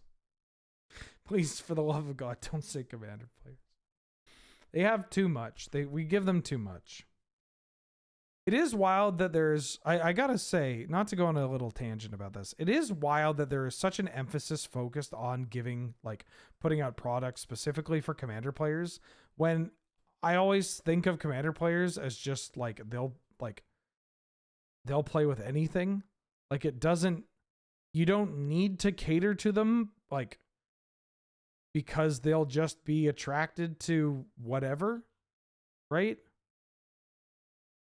Like, they were doing that for years and years. I don't think it needs to change, even though, it is the biggest format. Yeah, it's a format born from just cards. You know what's good? You don't need Commander specific cards outside of ones that reference multiplayer or whatever, right? It's very weird. Birthing Ritual. This artwork fucks. Sick that they got Drew Tucker back for this. 1 and a green for an enchantment. At the beginning of your end step, if you control a creature, look at the top 7 cards of your library. Then you may sacrifice a creature. If you do, you may put a creature card with mana value X or less from among those cards onto the battlefield, where X is 1 plus the sacrificed creature's mana value. Put the rest on the bottom of your library in a random order. Josh Tech, welcome to the stream. Thank you for subscribing and joining the channel. How are you doing? How you been? Glad to have you. Good to see you. This is an interesting one. It's cheap. It will do something the turn you play it if you have a creature. It's something that gets a lot more powerful in multiples and in 60 card. Because if you have, in a 60 card deck looking at 7 cards, right? That's over 10% of the deck. And I mean, especially so after, drawing your initial 7 cards and then, going through the course of the game in a couple of turns. That's a significant portion. And especially in multiples, you can, sack one, look at a bunch, or sorry, you look, then you sack, which is a whole, that just means you can't fuck it up. You look at the, 7, you go, oh, I want this one. Sack that, you get that creature, get its ETB or whatever. Then the second one triggers, and then you can do it again to like work your way up the chain.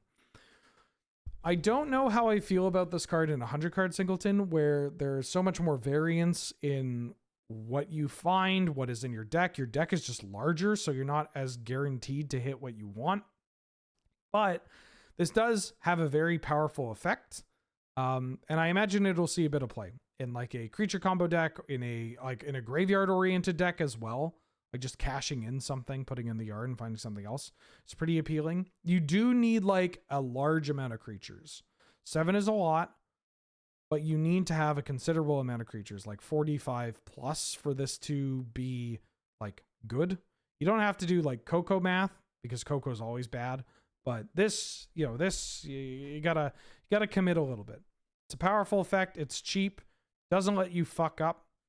It's, I imagine it'll see play. But I wouldn't get married to this kind of card. Like, if it turns out to be the nuts, hell yeah. But this is the kind of card that has burned players time and time again,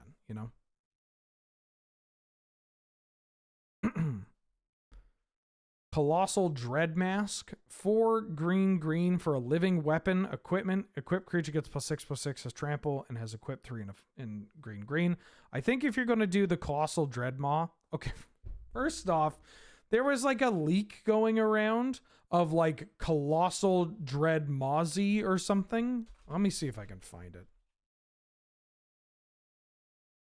I'm not going to look for it. There was like a leak, a fake leak. When the leaks for the set started popping up, there was a fake one that was like Colossal Dread Maw, but it's an Eldrazi now. And I remember seeing it and just being like, how are people falling for such a like, it's so obviously fake and just also very like uninspired. How the hell are people falling for this? And then just looking at the comment section and people are just like, well, of course they were going to make it. What a great callback. Or, any like just a bunch of shit. And it's like, okay, I get you. Anywho. I think this is, if you're going to do a Colossal Dreadmaw joke, I think this is the way to do it. This is the way to do it.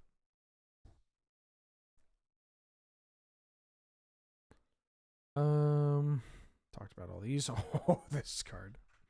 Fanatic of Ronus. 1 and a green for a 1/4 snake druid that taps to add a green and has ferocious. Tap to add 4 green. Ferocious again being you can only use it if you control a creature with power 4 or greater. And then it has Eternalize for 2 green. For Eternalize, you exile the card from the graveyard and you make a copy of this, except it's a 4/4 black zombie in addition to its other types, with no mana cost, only as a sorcery. So, this is a 2-mana mana dork that has 4 toughness. That is extremely appealing because it blocks incredibly well, doesn't die to bolts. You love to see it, right? That's just really great to have.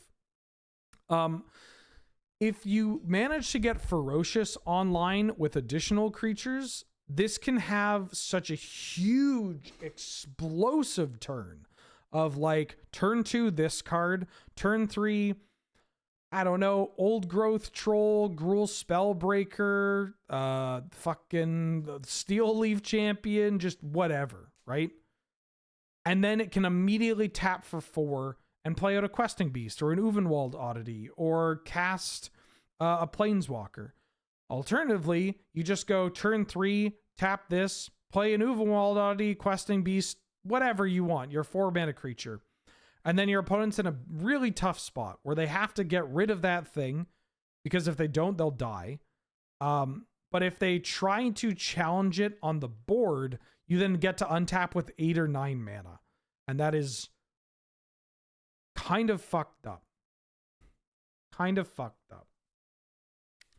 Yeah, this card's great. I imagine it will see play in both Canadian Highlander and Gladiator. There aren't many 2-mana mana dorks that I think are worth playing.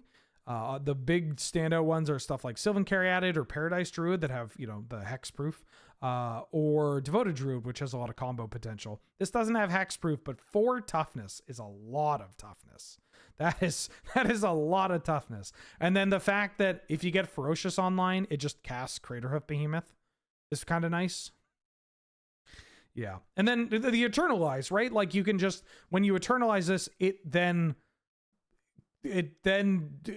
makes it, I can't even talk about it. When you Eternalize it, it fulfills the requirement for Ferocious by itself. So then you just have this mana dork early on that it just like has huge pop-off potential, is difficult to deal with. And then later on, if it has been dealt with, then you just have an uncounterable 4/4 that also still lets you cast a big Green Sun Zenith Finale or Hoof. Jesus Christ, this card's good. Cross Hunter, this has a specification about no mana cost, because typically when tokens are copies of cards, they will retain its mana value. So like Pack Rat, sorry, one second. In case you don't know what Pack Rat is. So Pack Rat, for instance, makes a token that's a copy of Pack Rat, which means that token is going to have a mana value of 2, because it retains this cost. It might even say that somewhere on here. It also might not. Yoink. So yeah, that's why they specify that, because this is, I don't know the reason why they wanted to do that, but that's they make a specification as part of Eternalize that this is the way it is.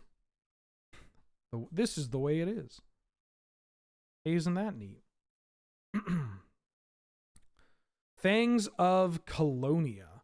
1 and a green for a sorcery. You put a 1/1 counter on target creature you control, then double the number of 1/1 counters on each creature that had a 1/1 counter put on this way. Overload for 6. Commander card. I wouldn't even play this in the counters deck. Don't need it. Oh, this fucking artwork. This artwork is this is great. Foul Strike. 1 and a green for an instant. Destroy target creature with flying, and it has Reinforce 2 for 2 and a green. You pay 3 mana, discard this card, put 2 counters on target creature. Can't be countered. That sort of thing. Yeah, this is just a limited card where it's a plummet with additional stuff. I have a soft spot for, I have a soft spot for the goofy kind of artwork like this, but also I love birds. It's literally one of the rules is please do not insult the birds. But there's a Magic artwork that I fucking love. I love this artwork so much for Squall. 2 and a green sorcery, deals 2 damage to each creature with flying. It's just 2 dudes like fucking elbow dropping a bird. Like, what is this artwork? What is this artwork? I'm just like, what has to happen? How are you like coming up? Like, did they like swing up and just like, boom, just sandwich this fucking bird? I don't want any context for this. I don't want any, I don't even want a justification for it. It's just, yeah, it looks like it's just a bird. Like, it's just a bird that was flying through these trees and they're like, oh, there's dinner. Oh. It's so funny. Oh my God. Yeah, it's great. Hey, we already talked about these. Not this one. Hydra Trainer. 1 and a green for a 1/1 human warrior. You may exert Hydra Trainer as it attacks. When you do, target creature gets +X/+X until end of turn, where X is the number of counters on permanents you control, then has adapt for 2 and a green. This card is unfortunately not powerful enough for either Gladiator nor Canadian Highlander, which is really unfortunate. It's not great because this artwork is phenomenal. This is some absolutely incredible, just 10 out of 10 artwork. Ryan Pancost, yet again, knocking it out of the park. Pretty cracked. Pretty cracked. That's it. Also, very funny that when this piece of artwork came out and people were like, I thought this was going to be a mythic. I thought this was going to be like a legendary creature. It does kind of feel like it would be a legendary creature. But you know what? Wizards of the Coast is allowed to have a little restraint when it comes to printing, legends over and over again. I think that bad cards and limited cards also deserve really good artwork, Because these are the cards that people read and play and look at. And like this card will see Commander play. This card will see limited play, whatever. But yeah, I think all cards are deserving of incredible artwork. That's cool. Besides, if I'm appreciating the artwork, and here's another thing. If I'm appreciating this artwork, right? If I'm appreciating this artwork, and I'm going, I wish it was playable. Do I ever have a format for you? It's called Commander, where you can play the absolute dog shit cards, and that's fine. That's fine. Who cares? If you want to look at this card more, and play with this card, you can do that. It exists. Is there a card that gets 1 million useless counters? I mean, yeah, Dark Depths is the classic example. I feel like there's something that puts a shitload of, even more than Dark Depths. I feel like there is some really bad, tick down card. Yeah, Millennium Calendar is pretty funny. Oh, what up, Sheeben? Oh. Monstrous Vortex. 3 and a green for an enchantment. When you cast a creature spell with power 5 or greater, discover X, where X is that spell's mana value. This is one hell of a magic card for Commander. Sure, why not? When you cast a big spell, you get to cast another spell. 4 mana is a little too much for doing nothing the turn you play it. I would rather play for Gladiator or Canlander. Obviously for Gladiator, I would just rather play stuff like Cavalry Rebels. But yeah. Anywho. Nicksborn Hydra, X and a green for a 0/1 enchantment creature Hydra with bestow X green. It has reach, trample, enters the battlefield with X 1/1 counters on it, and enchanted creature gets +1/+1 for each 1/1 counter on Nicksborn Hydra and has reach and trample. I think this card will actually see some play. I think this card will see some play. It is a mana. It's first off, the floor is that it's just an enchantment creature that has keywords on it. Keywords are again, we talked about the crap that Sanctum Stompy players have had to play to get a huge payoff from their other cards. And this is the same thing, right? It's like you got to play a Memnite to get to your Mirror Enforcer, Ooh, that was poetry. Beautiful. Sometimes you got to play a Nicksborn Hydra to one-shot them with Ancestral Mask. And this is a card that does exactly that. So, just paying 2 mana to get this 1/2 trample reach enchantment creature that you can then load up with Ethereal Armor and Friends so that you have a way to push that damage. That's pretty good. That's good enough to say that this card will see some play there. Then it also just does double duty as being a big mana sink. So if we're talking about the Canlander version of this, tapping your Sarah's Sanctum for 6 mana or whatever, and then slamming this enchantment for every drop of mana that you've got in the pool and pushing in so much damage, then if they end up killing the thing this is enchanted to, you just still get the Hydra. That's kind of cracked. That's pretty good. I think this is a pretty powerful common for exactly 1 or 2 decks.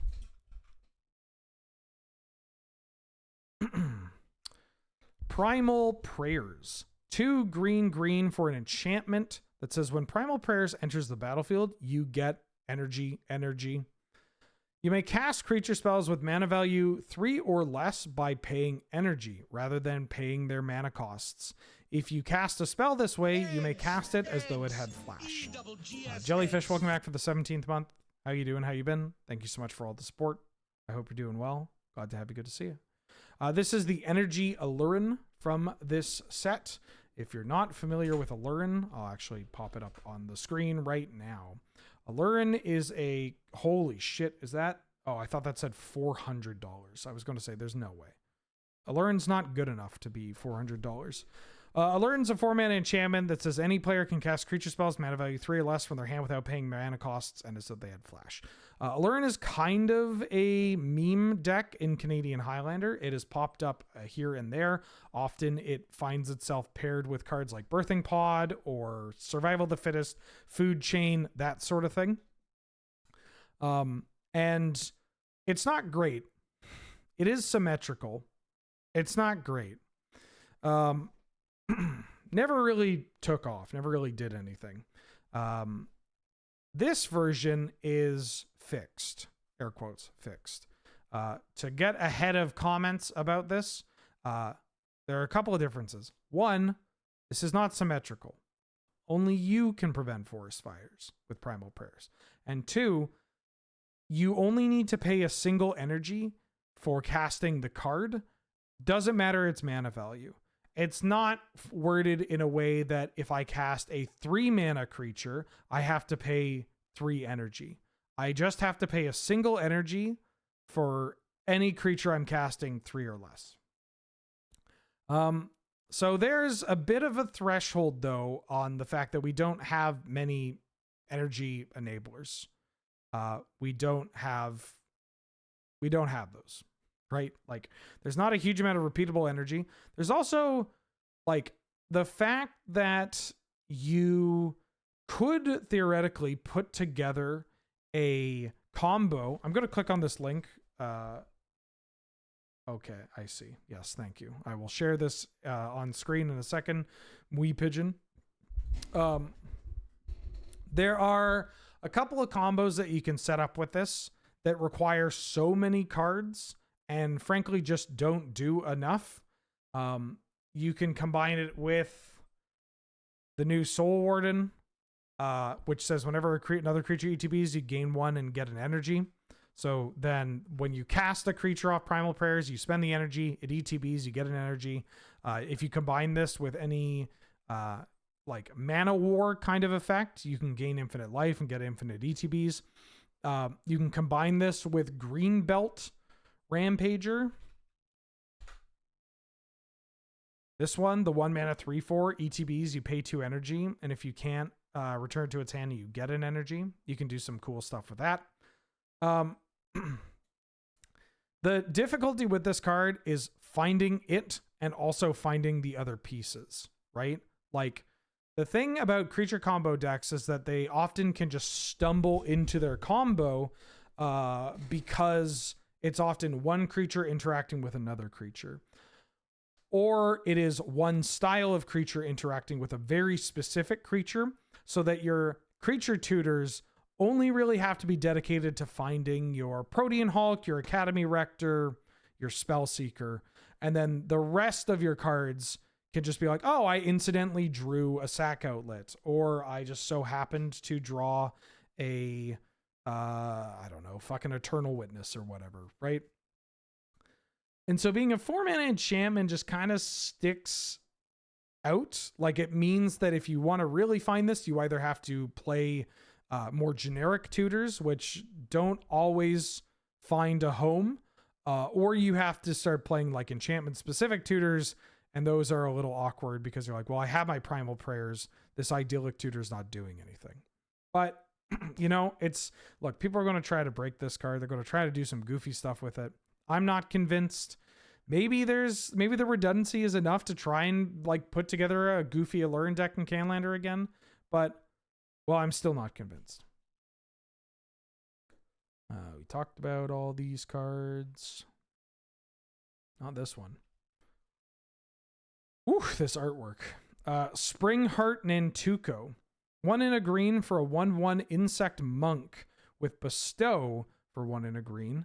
It says enchanted creature gets +1/+1 and has landfall. Whenever a land enters the battlefield under your control, you may pay 1 and a green.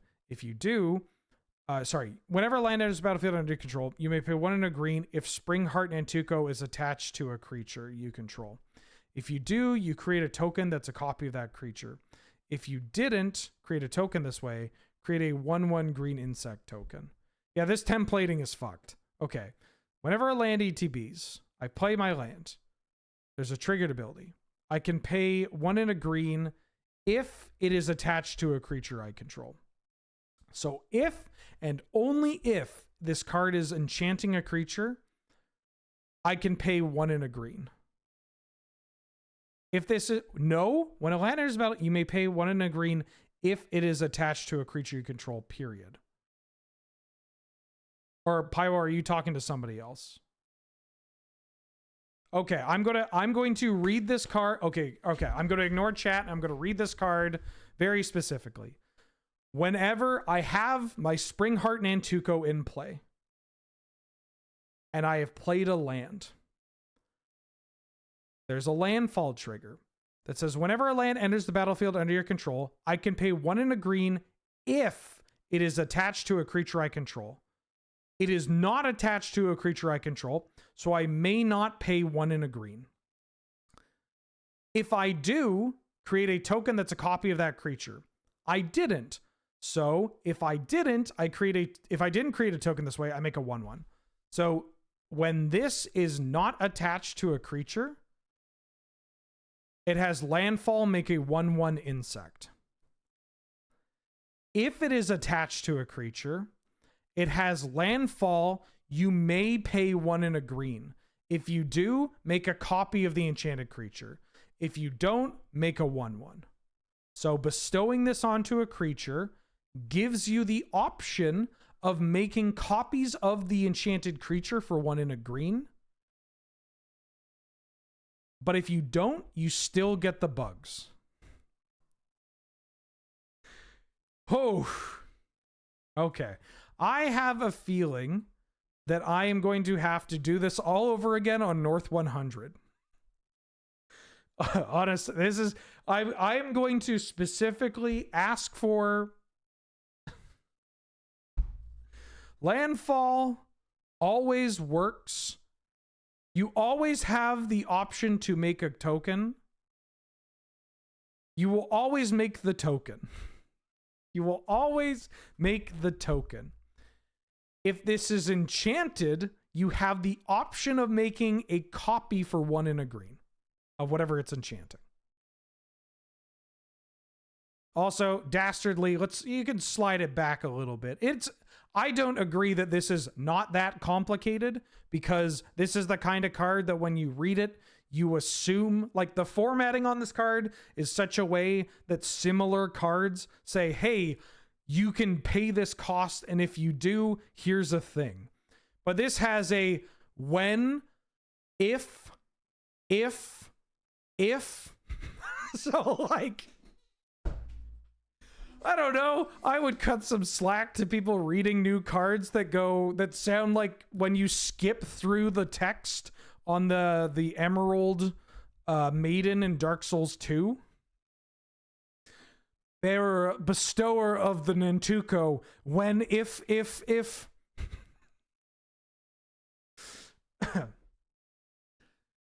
Yeah, reading the card does indeed explain the card, but getting through that on one go and being like, oh yeah, this is super intuitive, I don't think that's going to be the case for most people. Seek lest. Oh, did I share that meme, by the way? I did. I encountered a meme of that was very funny to me. Please tell me I saved it.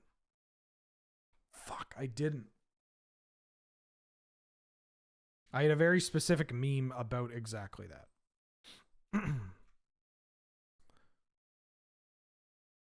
You have the correct take? Usually do. Fuck. I forget what this card does. I think this card might be fine. The Hunger Tide Rises. 2 and a green for an enchantment Saga. Chapter 1, 2, and 3, you make 1/1 bugs. Chapter 4, sacrifice any number of creatures. Search your library and or graveyard for a creature card with mana value less than or equal to the number of creatures sacrificed this way. Put it into play. If you do, shuffle your library afterward.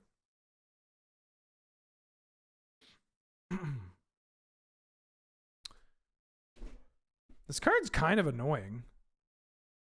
That's a lot of things that you need to sacrifice. You can just find Grist, though, right? You could just sacrifice 0 creatures and find Grist. Which is kind of funny. Because Grist is a creature that doesn't have power. Wait, creature card mana value. Oh, you gotta go for mana value. Never mind, hold on. Creature card with mana value less than or equal to the number of creatures sacked for this way. So you still have to sack 3 creatures. But that makes sense, right? You make 3 bugs and then sack them all to find Grist. That's still very flavorful.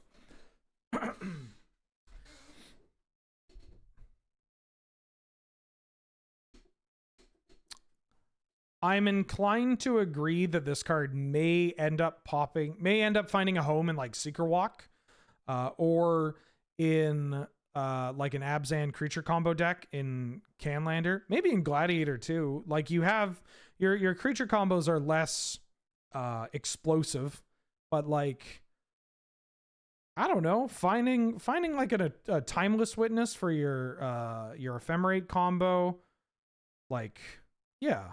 I think that can. I think you can pull it off. I think you can pull it off.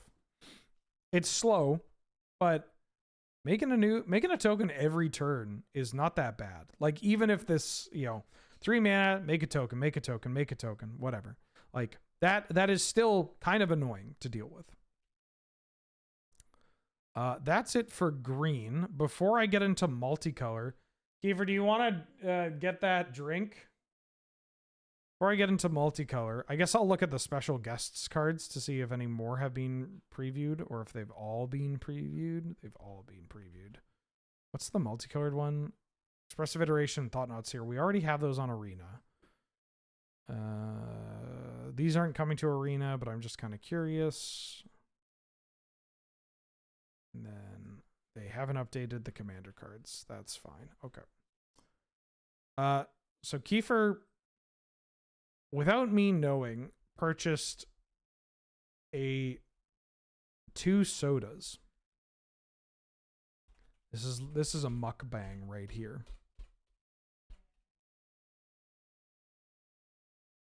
Kiefer also says that he has to fix his hair. Yeah, Thought-Knot's already on Arena. Unless I dreamed that. Did I dream Thought-Knot? No, Thought-Knot's on Arena. Okay, Kiefer bought these 2 sodas, and when I heard about these sodas, I was a little... I mean, you can explain it. Well, you were kind of mad. Well, I wasn't mad. I'm not mad, but I was like, what the fuck is this? Am I going to have to drink this? Yeah, and I put it like dead center in the fridge, just so like when you open the fridge, you would see it immediately. Oh. Okay, so what's I know what this drink is, but may I see it? So Kiefer purchased a Warhead's sour lemon soda. I do very well with sour. Oh my god, that is so much sugar. I am not drinking this all, but I will give a sip on camera. And if I like it, I might drink more. And so you gave me a Warhead soda. It is very sour, supposedly. And what did you get for yourself? Cotton candy.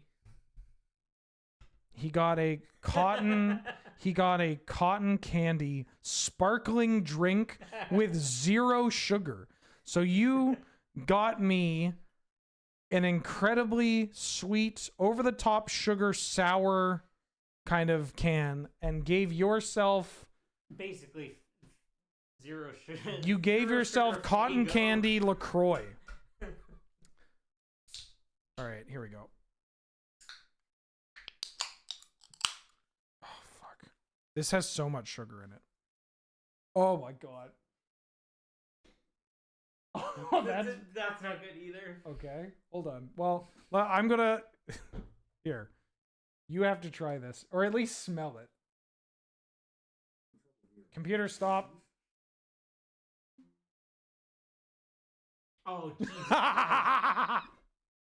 Oh, it's bad. Okay. All right. Here we go.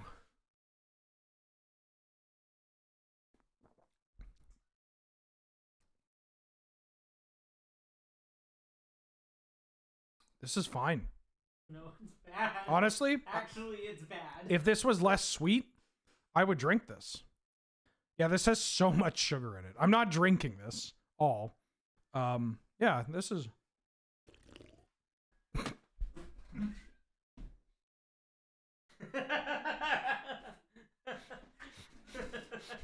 Ben Wheeler? Abusing magic? Yeah. Fucking How dare spit No. take.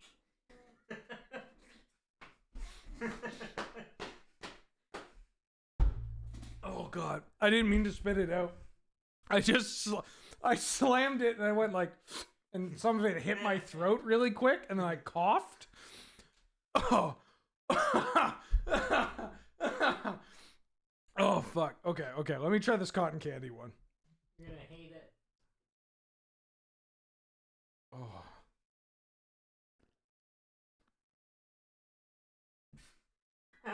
Oh. Oh Quick, drink fuck. the Warheads one to calm your nerves. I like that. I'm not drinking it because there's 35 grams of sugar in this. They had other flavors too. 150 calories. I mean, I might drink it actually. Who knows? This is fucking atrocious. This is so bad. You know what? I liked the whatever Fago I got, and that is like 100 bajillion times worse. And I was like, oh, I'm gonna get the cotton candy type because it'll be like Fago, but it was not. Be unique. Drink candy can. No, I don't think I will. Thank you, Kiefer. Yay! Silent Faith, welcome back for the 8th month. How you doing? How you been? Glad to have you. Good to see you. Thank you so much for all the support. I do like Malort. That's true. I like Malort, and I like I really like that kombucha Crown Abusing Royal. magic? Yeah. I've told people I have spread the gospel of kombucha Crown Royal to a bunch of people. Yeah. I don't know. I like this may come as a shock to some of you, but I enjoy eating and drinking. Oh my goodness, excuse me. I enjoy eating and drinking. And I'm not a picky eater. I am not someone that shies away from weird combinations. I mean, Parmesan vodka. I loved Ian's Parmesan vodka. No one liked the one I made you though. What? No, I liked it. You like the fried chicken? Yeah, I like the fried chicken vodka. Fried chicken vodka was good. I remember the like turkey, the Thanksgiving dinner vodka was bad. Sorry, Matt. But I think that was because Matt just like way too much rosemary. Yeah. Yep. Cross Christ Hunter, thank you for subscribing and joining the channel. Glad to have you. Good to see you. Thank you so much for the support. And everyone just look at my parts. Like, look at this. Can everyone see it? Yes, Okay. I just wanted to plug your barber. plug my barber. Our barber. And James Turner's barber. Yeah, tell you, I mean, if you're in Victoria, British Columbia, and you want a good haircut, let me know. Let me know. Oh, Christ. Okay. Back at it again. Back at it again. Thank you for the brief intermission. Abstruse appropriation. 2 white and a black for an instant with devoid. Exile target non-land permanent. You may cast that card for as long as it remains exiled, and you may spend mana, colorless mana, as though it were mana of any color to cast the spell. So before you jump to like being like, oh, it's, yeah, you exile it and you can cast it. You may spend colorless mana as though it were mana of any color to cast the spell. So this doesn't have the usual templating of like Robber the Rich or whatever. It only applies to colored mana being spent to cast this spell. Yeah, it's just too expensive. It's a 4 mana exile anything, which is like kind of nice, but it's 4 mana exile anything, and you technically get to draw a card in a way, but I don't think this is enough. I could maybe see this pop up in Gladiator, but certainly not Canadian Highlander. And even in Gladiator, like, our removal is so good. Like, it's kind of wild. Gladiator is now just Canlander, but without Power 9. And, like, some of the more busted cards. But we still have some of the other busted cards. Like, as soon as they print Eternal Witness... If they print Eternal Witness and, like, Rashad Import... and Eternal Witness, Rashad Import, and like Preordain on into Gladiator, like it's done. We're done. we're good. We're good. Yeah. Going in your steel stuff Gladiator deck, the 4 color steal your stuff, or 3 color, 4 color. I guess you were splashing for like a Traxa. Law Guy SSBM Super Smash Brothers Melee. Welcome back for the 55th month. How is Lightning Skelemental looking these days? I mean, the Lightning Skelemental stocks have never been higher. There are so many ways of returning Lightning Skelemental. You have Unearth. You have Helping Hand. The list could go on. Thank you for the support. Hope you're doing well. Arnya Kenarud, Sky Captain. 2 white, blue, and a black for a 4/4 legendary human knight with flying, lifelink, and ward. Discard a card. Whenever a modified creature you control attacks, double the number of each kind of counter on it. Then for each non-token permanent attached to it, create a copy. This is a commander card. Why is this in the set? Why is this a mythic rare? Huh? What is this? I mean, ward discard a card's kind of nice, but... And I love a Baneslayer Angel. What is this? Get this shit out of my face. Yeah, I know it's for limited. Okay, we're actually on to a new cycle. Similar to the cycle of double-face modal cards that have land on the back, party in the front. Wait, is Helping Hand bring it back tapped? Fuck, I forgot it brought it back tapped. I'm so sorry. I'm so sorry. I swear to God I didn't mean to troll you. I forgot it brought it back tapped. My bad. Blood-Soaked Insight. 5 and then 2 hybrid Rakdos for a sorcery. This spell costs 1 less to cast for each 1 life your opponents have lost this turn. Target opponent exiles the top 3 cards of their library. Until the end of your next turn, you may play those cards. If you cast a spell this way, mana of any type can be spent to cast it. Then the flip side is a tapped black-red dual land called Sanguine Morass. I am going to be a bit more stricter on the inclusion of these cards. The monocolored ones are all cracked. They come into play untapped. They're all like genuinely impactful Magic cards.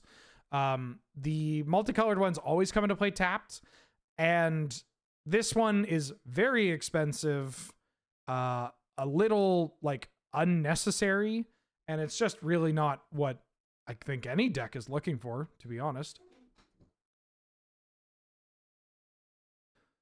Yeah. Unquiet Magpie, excuse me. Welcome back for the 12th month, the full year, Luxior Giada's Gift. I mean, the 1 mana legendary, oh shit. The 1 mana legendary equipment that equips to a planeswalker for 1, equips to anything for 3. Equip creature gets +1/+1 for every counter on it. And then equip permanent. If it's equipped to a planeswalker, it is a creature in addition to its other types. From, I almost said Konzatar here. What the hell is it called? The Streets of New Capenna? That one?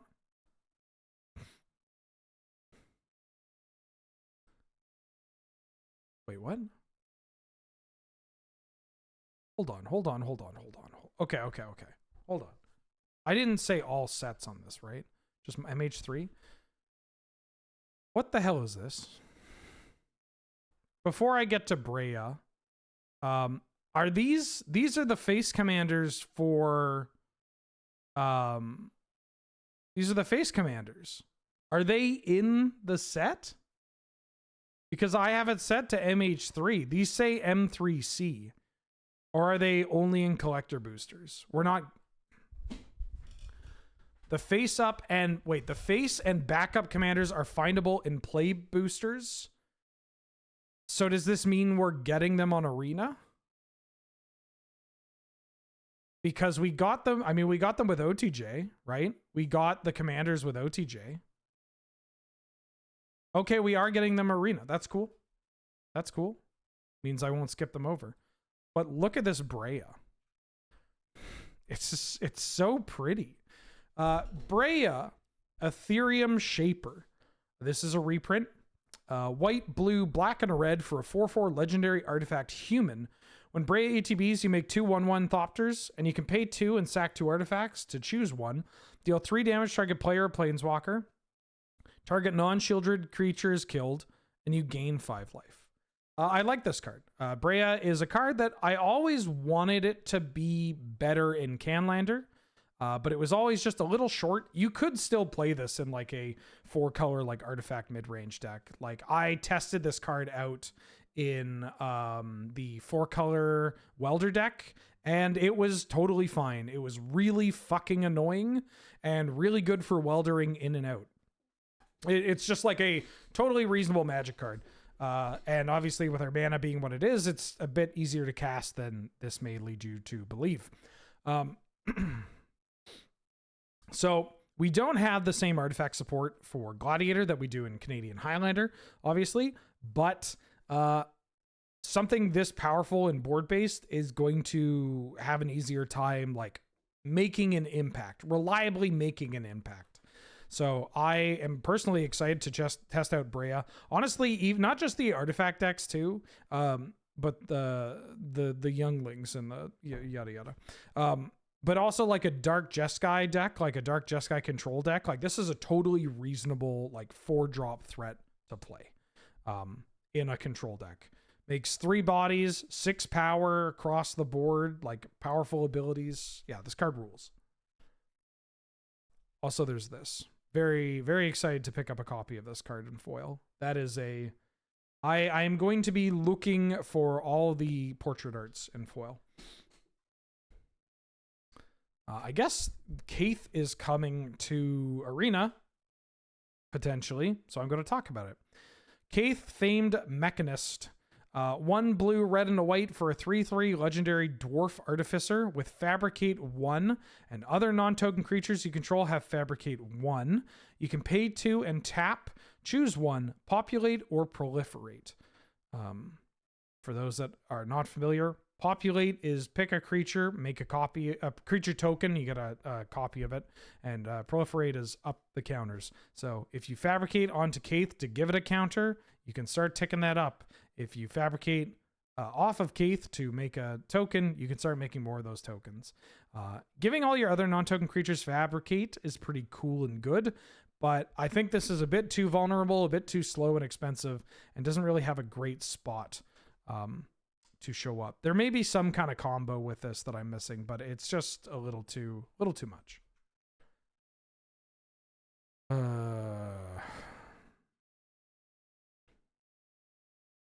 Sure, we can talk about Conduit Goblin. Conduit Goblin.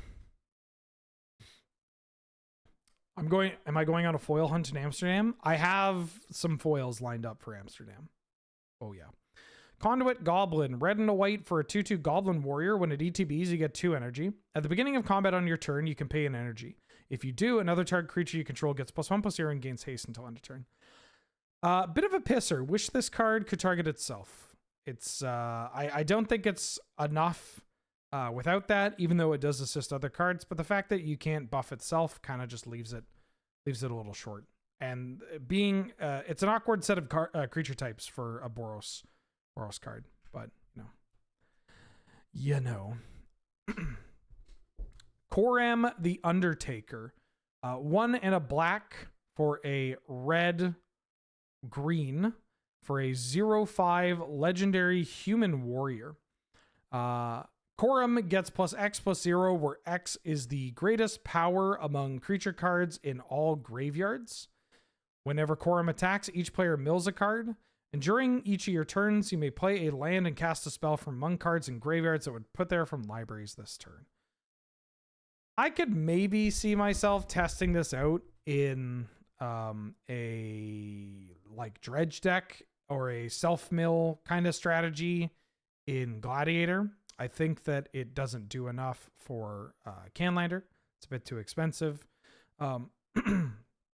You can play lands and cast spells from your opponent's stuff, which is pretty nice.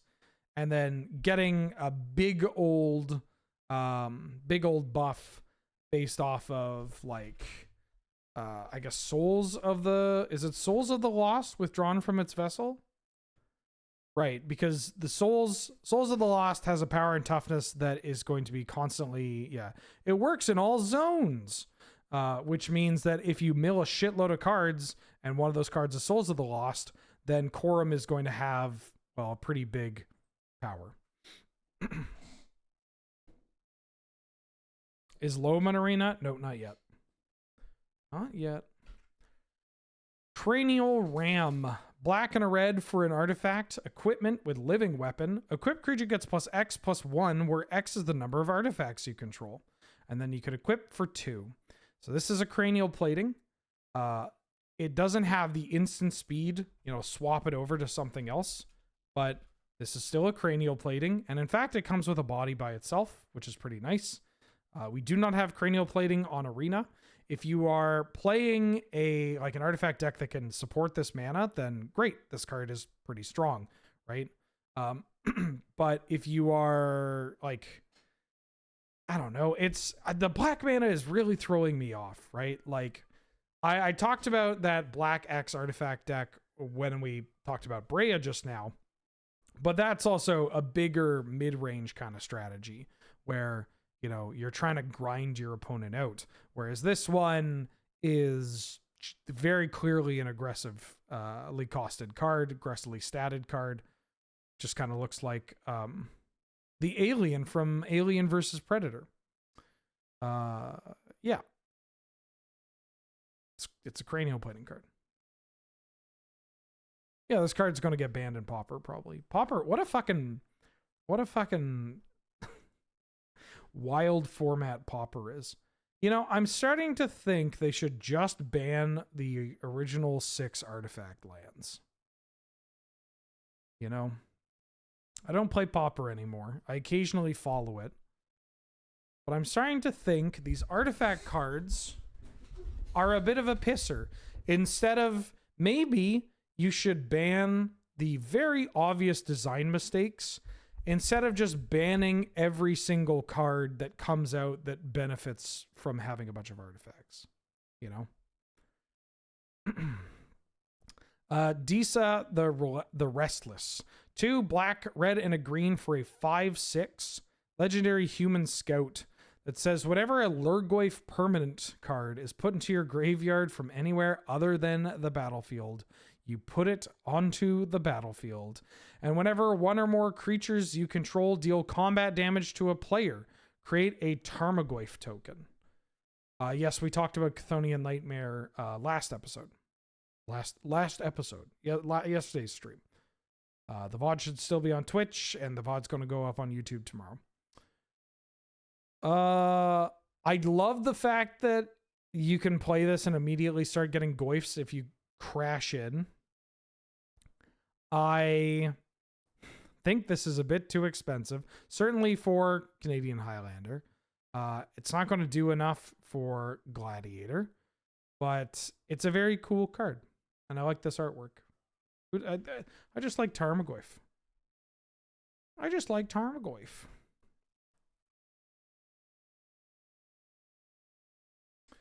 Drowner of Truth.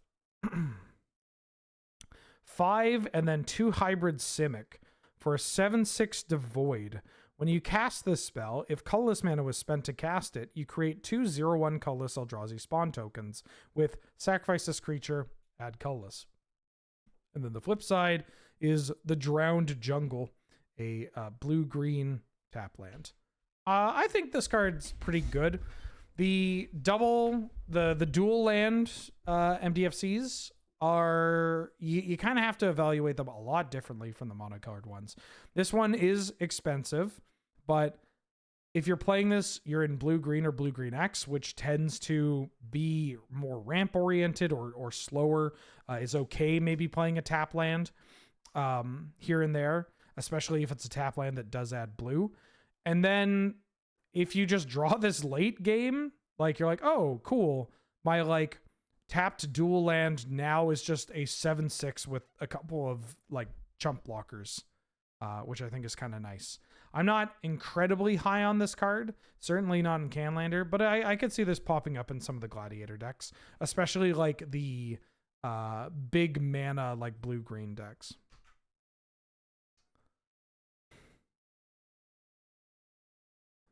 I don't think I like this ooze. I mean, I can talk about it really quickly. Expanding ooze, 1 black and a green for a 3/3 ooze with green and a black, adapt 1. And whenever expanding ooze attacks, you put a 1/1 counter on target modified creature you control. This is a 3-mana 3/3 that doesn't immediately come with counters or put counters on other things, doesn't have a combat thing. In fact, to get counters on it, you have to pay additional mana. And then when it attacks, you also cannot start getting something else that might not have counters on it, more counters. So I'm sorry, but this common is not good enough. So sorry. Genku Future Shaper. 2 white and a blue. This is a 2/5 Moonfolk Wizard. Hold on 1 second. This is Tamio's husband. All the tokens are made are Tamio's children. I got it before anybody in chat said it. Haha.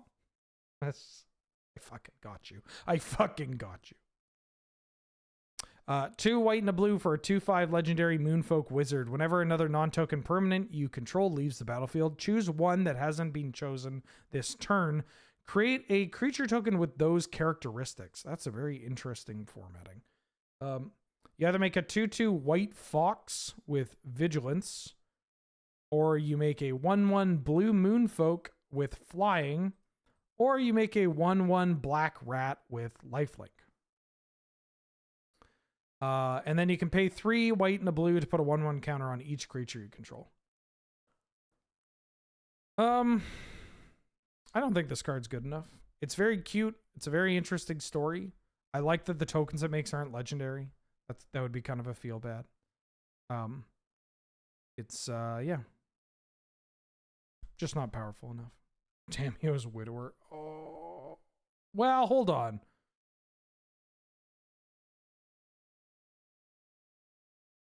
He survived the invasion and was reunited with the memory of Tamio. Yeah, Tamio hasn't died. There's, right? Yeah, she's Cortana. Glasswing Grace, 3 and 2 hybrid Orzhov for an aura enchant creature. Enchanted creature gets +2/+2 and flying and lifelink. And then it turns into a black-white land. This artwork is gorgeous. Oh, I didn't realize that they picked different artists for each side of the land. Huh. Very cool. Why does this Sarah-related card cost black mana? Well, it's literally saying that Sarah is gone, but, the angels, and I guess the Benali's faithful, draw the strength from her blessings. So this isn't like a Sarah card in particular. And also just, I don't know, Dominaria had to deal with a whole bunch of shit. Black cards are also about devotion, right? Just a different kind of devotion. Yeah, it's a callback to the Gift of Orzhova. Card's way too expensive. Not good enough, but very pretty art. Very pretty art. Golden Tail Trainer. 1 green and a white for a 1/3 Fox Samurai, Aura and equipment spells you cast cost X less to cast, where X is Golden Tail Trainer's power. Whenever Golden Tail Trainer attacks, other modified creatures you control get +X, where X is its power. 3 mana for cost reduction is not great. And it's just like, is this going to pop? Where is this going to pop up? The fact that you can give other creatures bonuses is pretty nice. But this is the kind of card where I just read it and it's like, oh yeah, you're just going to run out of cards, right? Like, how many cards could you possibly have in your hand to actually make this worth it? The cost, I'm not a huge fan of cost reduction. I'm not a huge fan of the stat line. Yeah, I don't think this card's very good. Draft card. Horrid Shadow Spinner. 1 blue and a black for a 2/3 lifelinking horror.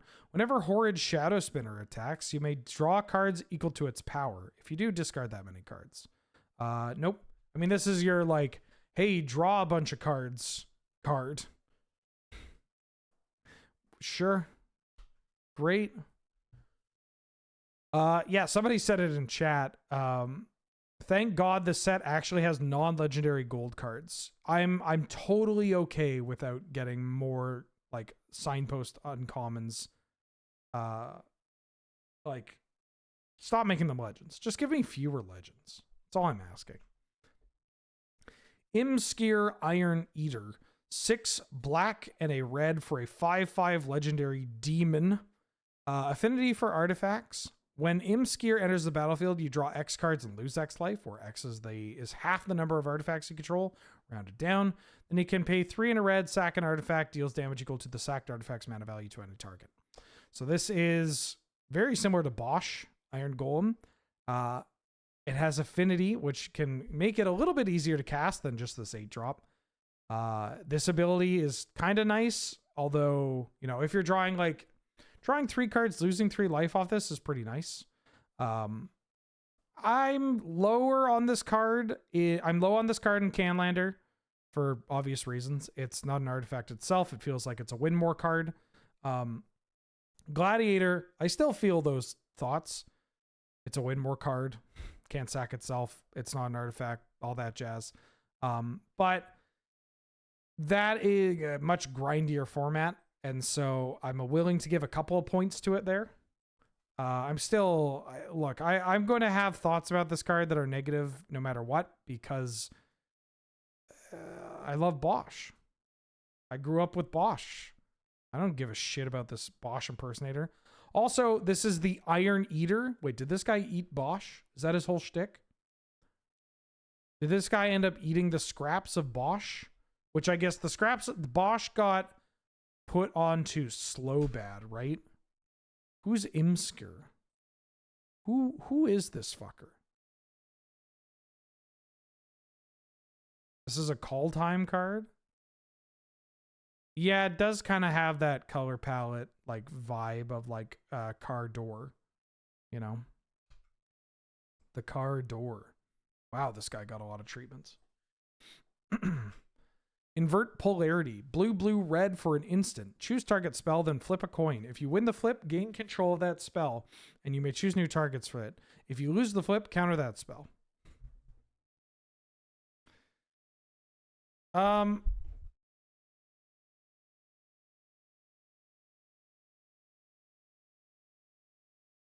Not a huge fan of this card.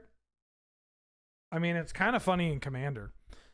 It's just like, oh shit, I gotta counter this Wrath of God. Uh-oh. Oh shit, I've gotta counter this Price of Progress. Uh-oh. There are a lot of symmetrical effects. For a 3-mana spell, like, we already have so many 3-mana counter spells in both formats. And for a 3-mana spell that's a little bit difficult to cast or very specific about its casting cost, this is a little too unreliable. Cute card, though. Is it Generatorium? Blue and a red for an artifact. If you would get 1 or more energy, you get that many +1. Tap, draw a card. Activate only if you've paid or lost 4 or more energy this turn. This is a limited /commander card. Yoink. Jyoti Moag Ancient. 2 green and a blue for a 2/4. When Jyoti enters the battlefield, you create a 1/1 Forest Dryad land creature token for each time you've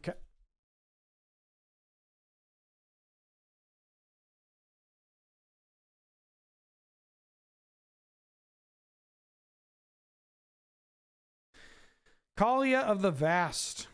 This is a reprint, so this is coming to Gladiator. 1 red, white, and a black for a 2/2 human cleric with flying. Whenever Kalia attacks, you may put an angel, demon, or dragon into play, tapped and attacking. 4 mana 2/2, not going to cut it. It's just going to get shot out of the air. I'm probably going to die to this card. I am absolutely going to find myself in a position where somebody plays Kalia, and I just cannot do anything about it. And I'm going to get cheekily killed. Yeah, there's the 3 mana Kalia, the Zenith Seeker, but not this one. But I am in love with this art. I mean, all the art is good. The Livia Prima one, this was this is so nice. This is so incredibly nice. But also consider this. Could you imagine this one in foil? Also, I just reached for this Warhead drink. I'm going to take another sip.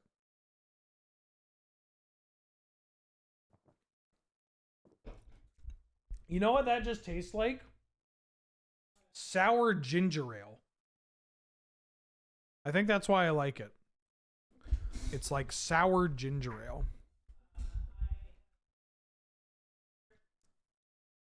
You haven't thrown it out?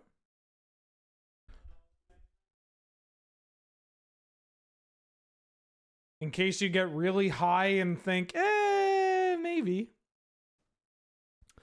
Kudo, King Among Bears. Green and a white for a 2/2 bear. Other creatures have base power and toughness 2/2 and are bears in addition to their other types.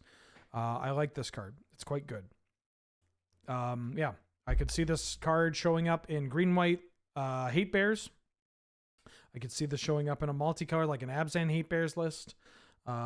It's nice that it turns, it's symmetrical, just so everybody has that covered. That it is going to be able to turn your mana dorks into 2/2s, which is kind of nice. Obviously, it mucks their high-end cards. Their bigger threats become very small, if you will. Yeah. Yeah, just play this and turn this card sideways. This card's very funny. I bet this card is going to see more vintage play than anything. Like, that sounds really weird to say, but I bet if there's a format where this card is going to see play, it's going to be in vintage. Because it pitches to Force of Vigor, mucks the, like, Urza's Saga game plan, right? Like, it's going to, or like the shops. I guess it doesn't really do anything to shops because the patchwork becomes a 2/2 and you start putting counters on it. All right, I take back everything I said. You know what? Yeah, I take it back.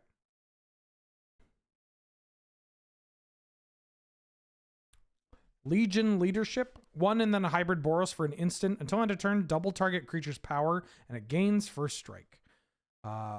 Very funny. Unfortunately, not double strike, but very funny. And then it's the Boros tap land. So this one is cheap. This is a pretty effective Magic card. Like, this does something. But it is a tap land. And the decks that would typically want this type of card are not super high on having tap lands. So that's a point off of playing this card. But I actually like this card in the like Boros, Prowess, Blitz kind of decks in Gladiator. Because those decks also just want to play very few lands. And so sometimes you just are like, yeah, I'll play this as a land. That's fine. And then other times you're like, oh, they didn't block or they don't have anything. I guess I'm going to kill you. And I think that's pretty neat. It's cheap enough. It's flexible with its mana cost too. I think this is okay. And yeah, I think you're going to die to this card a lot in Limited.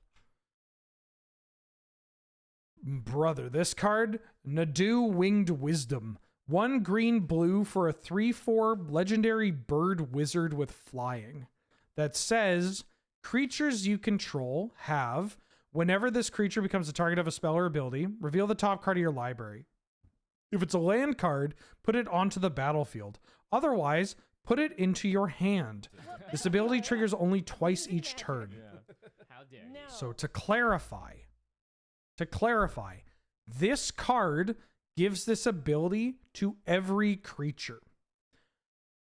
And when this says this ability only triggers twice each turn, it means on the individual creature. So if I have a Nadu, Winged Wisdom, and an Ornithopter, and I have Shuko, I target the Ornithopter with the Shuko. I then trigger Nadu. I then target Nadu. I trigger Nadu. Or I trigger the Ornithopter's ability, I guess. Then I can target the Ornithopter again. So every creature basically gets 2 shots of doing this. All of this on a 3/4 flyer for 3. And it's not target of a spell, it's spell or ability. And it's not target of a spell or ability you control, it's anybody controls. And it's not drawing a card, it's putting the card into your hand to get around Shieldred and Orcish Bowmasters and friends. And if you find a land, it doesn't come into play tapped. It just comes into play. This card is great. I'm curious as to where it will show up in Canlander. I think in like a Simic mid-range, or not Simic mid-range, like in a 3-color blue-green X mid-range deck, I could foresee playing this. Like honestly, even like a Bantblade deck is pretty good with this card. Like you just get to pop off with this Magic card. And the stat line is impressive enough that I think that this card will see play. Like it just has to, right? Like, yes, technically they can Caracas this, but then you just get to draw a card, which is annoying. That's not nothing. And like it'll trade, they go to path it or kill it, and then you get to draw a card. Kind of has that Leovold kind of aspect to it. Yeah, this card rules. Big fan of this card. Also, big fan.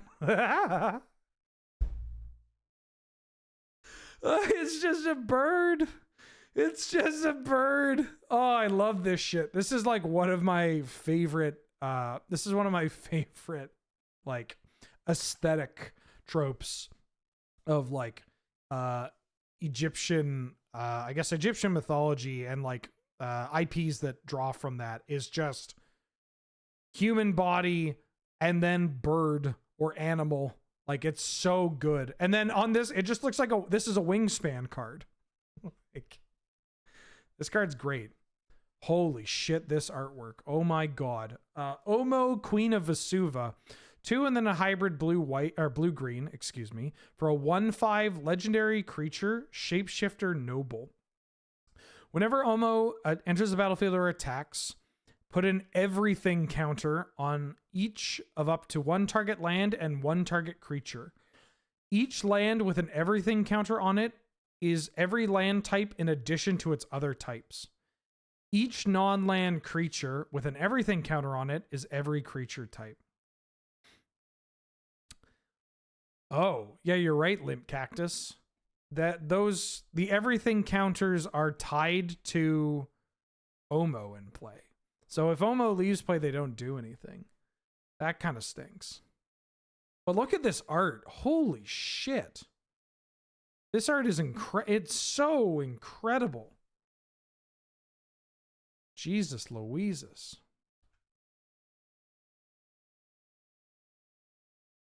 I didn't even know this card existed. Ondu Knotmaster, 2 white and a black for a 2/2 core rogue with lifelink, and whenever another modified creature you control dies, put 2 1/1 counters on it.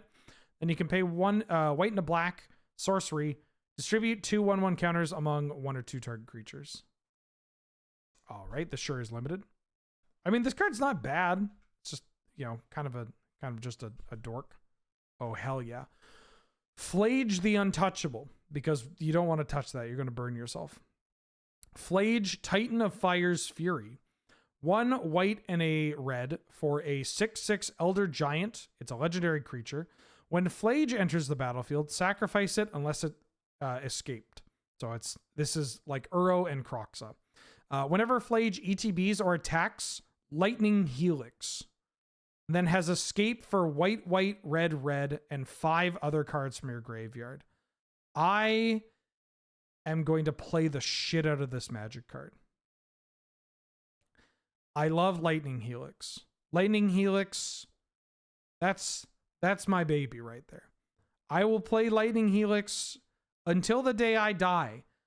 I played Lightning Helix in Jeskai and Canlander. People gave me shit for it, and you know what happened? Boom. Thomas playing Lightning Helix and Jeskai Green. It's fucking Lightning Helix.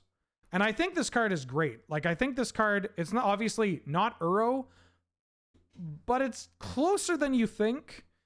And it is better than Croxa. Different cards, but of course people are naturally going to compare them. I think this card's great. I am going to be playing this card in both Canlander and Gladiator. Basically wherever I can find it. It's so good. Like, this is a 12-point swing. You attack with Flage, 3 to the dome, you gain 3, hit them for 6. They're down 9 life, you're up 3 on 1 attack. One of the issues that Uro or Croxa can run into while they do accrue advantage constantly is that they can be chump blocked pretty easily, right? You just throw something in the way, couple of turns, maybe you take your beatings or whatever, but like you can get beyond that. Flage ends the game very quickly and also just gives you so much cushioning. I think I'm in love with Flage Titan of Fire's Fury. Like, this card he's so big. Holy smokes. And Bilby, welcome back for the 4th month. Gotta love a bird wizard. I mean, we stand bird wizards around here. We love bird wizards. Also, look at this card. Look at this. Whew. Whew. Look at that color. Holy shit. Oh, yeah. Been waiting for this card to get previewed. Planar Genesis. Blue and a green for an instant. Look at the top 4 cards of your library. You can put a land card from among them onto the battlefield. If you don't, put a card from among them into your hand. The rest go on the bottom of your library in a random order. So, this is instant speed. This is like impulse. It can be an impulse effect at green and a blue. But it can also ramp you if you need. But it's flexible enough that you don't need to put the land into play. So if I like Planar Genesis and I see a Beseiju, I could just put that Beseiju into my hand if I really want to. This card's great. It's pretty good. Better Growth Spiral. I would say different Growth Spiral. I think Growth Spiral, for what it's worth in Canadian Highlander, I think Growth Spiral is like certainly underplayed and underrated. That card is very powerful. I mean, it got banned for a reason, but having redundancy on this kind of effect is pretty nice. This is exactly the kind of thing that like helps out, like the, what's the word I'm looking for? That like, there's like that Bant control list that we played in Canlander. Let me see if I can find it.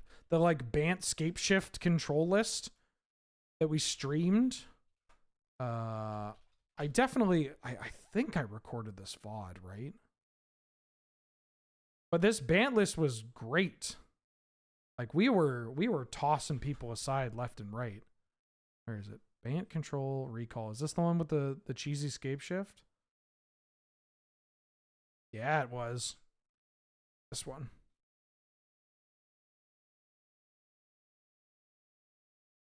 Look at this deck. All right, so I probably didn't need Life from the Loam, and with this card getting printed, I'm going to cut Explore, but yeah. Oh, fuck, I just went to take another drink. Oh, God, I can't stop. It's almost like soda's addiction. Yeah, I'd play this card. I'm going to play the hell out of this card. I think it's quite good. Elf Lawyer, thank you for gifting a sub to Cryo Vandalism. That's very kind of you. Do I have another beverage nearby? No. I'm out of water. I drank all my tea. I should have another sugar-free Gatorade somewhere, but it's fine. It's fine. It's fine. I'm okay with it. My phone says that I burned 1,400 calories on my big walks yesterday. So we can get another 150 if we want. That's all I have. Yeah, that's true. Psychic Frog. Blue and a black for a 1/2 frog. Whenever Psychic Frog deals combat damage to a player or planeswalker, draw a card. Discard a card. Put a 1/1 counter on Psychic Frog. Exile 3 cards from your graveyard. Psychic Frog gains flying until end of turn. You want to see something cool that I picked up recently? I bought some cards recently, chat. Would you like to see them? I don't currently have any plan on playing with these. I mean, maybe I'll build, maybe I'll put them together. But we did some filming at Yellow Jacket for Friday nights. And I noticed something in one of the cups. And I was like, Ed, my dear man, give me 4 Psychotogs. Look at these bad boys. I paid 50 cents a pop for these. I don't even need 4. You never played 4 Togs. I mean, sometimes you played 3 in the main one of the board, but I mean, the people that have been around here forever know how we feel about Psychotog. Psychotog is a Magic card that was like instrumental to my growth as a player. It was one of those cards that when I saw it and understood it, I was like, oh, Magic the Gathering. I get it. So I have a very strong affinity towards Tog and Tog adjacent cards. This is a really good callback to Psychotog, and this card's very powerful. 2 mana for this effect is very strong. Being able to, 3 cards is not a huge amount from your graveyard, and considering how many cards that you are going to end up, getting off this thing, it lets you keep this thing flying before you really want to pump all your cards into making it bigger, while also not really cannibalizing your graveyard too much. I think I like that quite a bit. Yeah, I kind of love this card. I'm going to play so much of this card in Highlander and in Gladiator. Like, it's so cool. And for what it's worth, I do think it's good. I don't think this is just nostalgia. I think this card is cheap, strong, covers one of the big issues with like Ophidians, and gives it evasion and a permanent way of staying out of range of, bolts or whatever. Which is very funny. Usually you get a card like this, and in previous modern sets too, Modern Horizon sets, like there are cards where like, okay, these boomers are going to fucking love this. And time and time again, it's like, oh, wait a minute. Cabal Therapist isn't a good Magic card. Hey, wait a minute. But this one's actually good. Like, it's genuinely just a good Magic card. It's just a good rate. Poetic Rebirth. Ooh, some RKF art. 2 black and a red, instant. Return target artifact or creature card from your graveyard to your hand.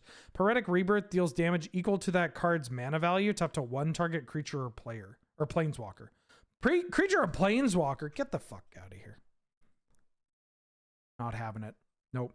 I want to go to the dome, damn it. Let me go to the dome. Yeah, this card is very good for limited. Rebuy your biggest or best thing and shoot your creature. That's pretty good. Revitalizing Repast. I feel like I haven't said that word out loud forever. Hybrid black-green for an instant. Put a 1/1 counter on target creature. It gains indestructible till end of turn. And then it's a land. It's a black dual land. Much like the red-white one, I like this one quite a bit because the front side is very cheap, effective, and in most games of Magic the Gathering, it's going to be relevant at some point in time. And then the flip side is just sometimes you just need more mana in your decks that are going to want this kind of effect, right? Again, decks that typically want these cheap protective spells or pump spells are also decks that don't typically like flooding out, and so they tend to play a lower land count. But if you do need to hit your land drops, you have more cards like this to make sure that you're like, well, I would have liked to have saved this, but I want to hit my lands to cast my 4-drop or whatever. And so you can play this. I'm going to be playing this. I know when I saw this, the first spot I thought was, ooh, Canlander Infect? Don't mind if I do. But you could play this in like the Golgari like aggro decks, a counters deck, mono green. I mean, mono green, it's a little awkward, but like, you know, this card will find its way around. Rasheen roaring this artwork. Me when I'm upset at the green giant, the jolly green giant taking all my thunder.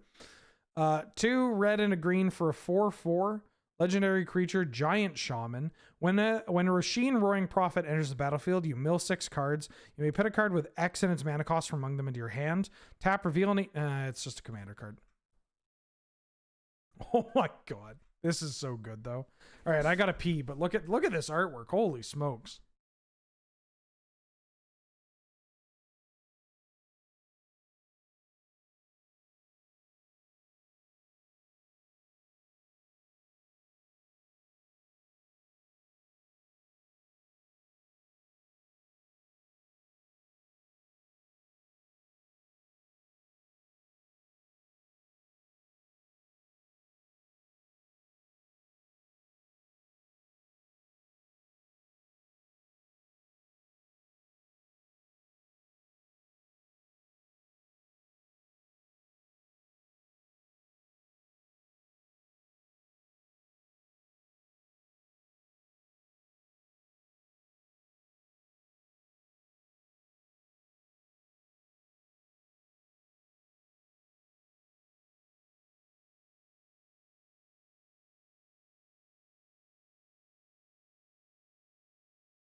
Urgh.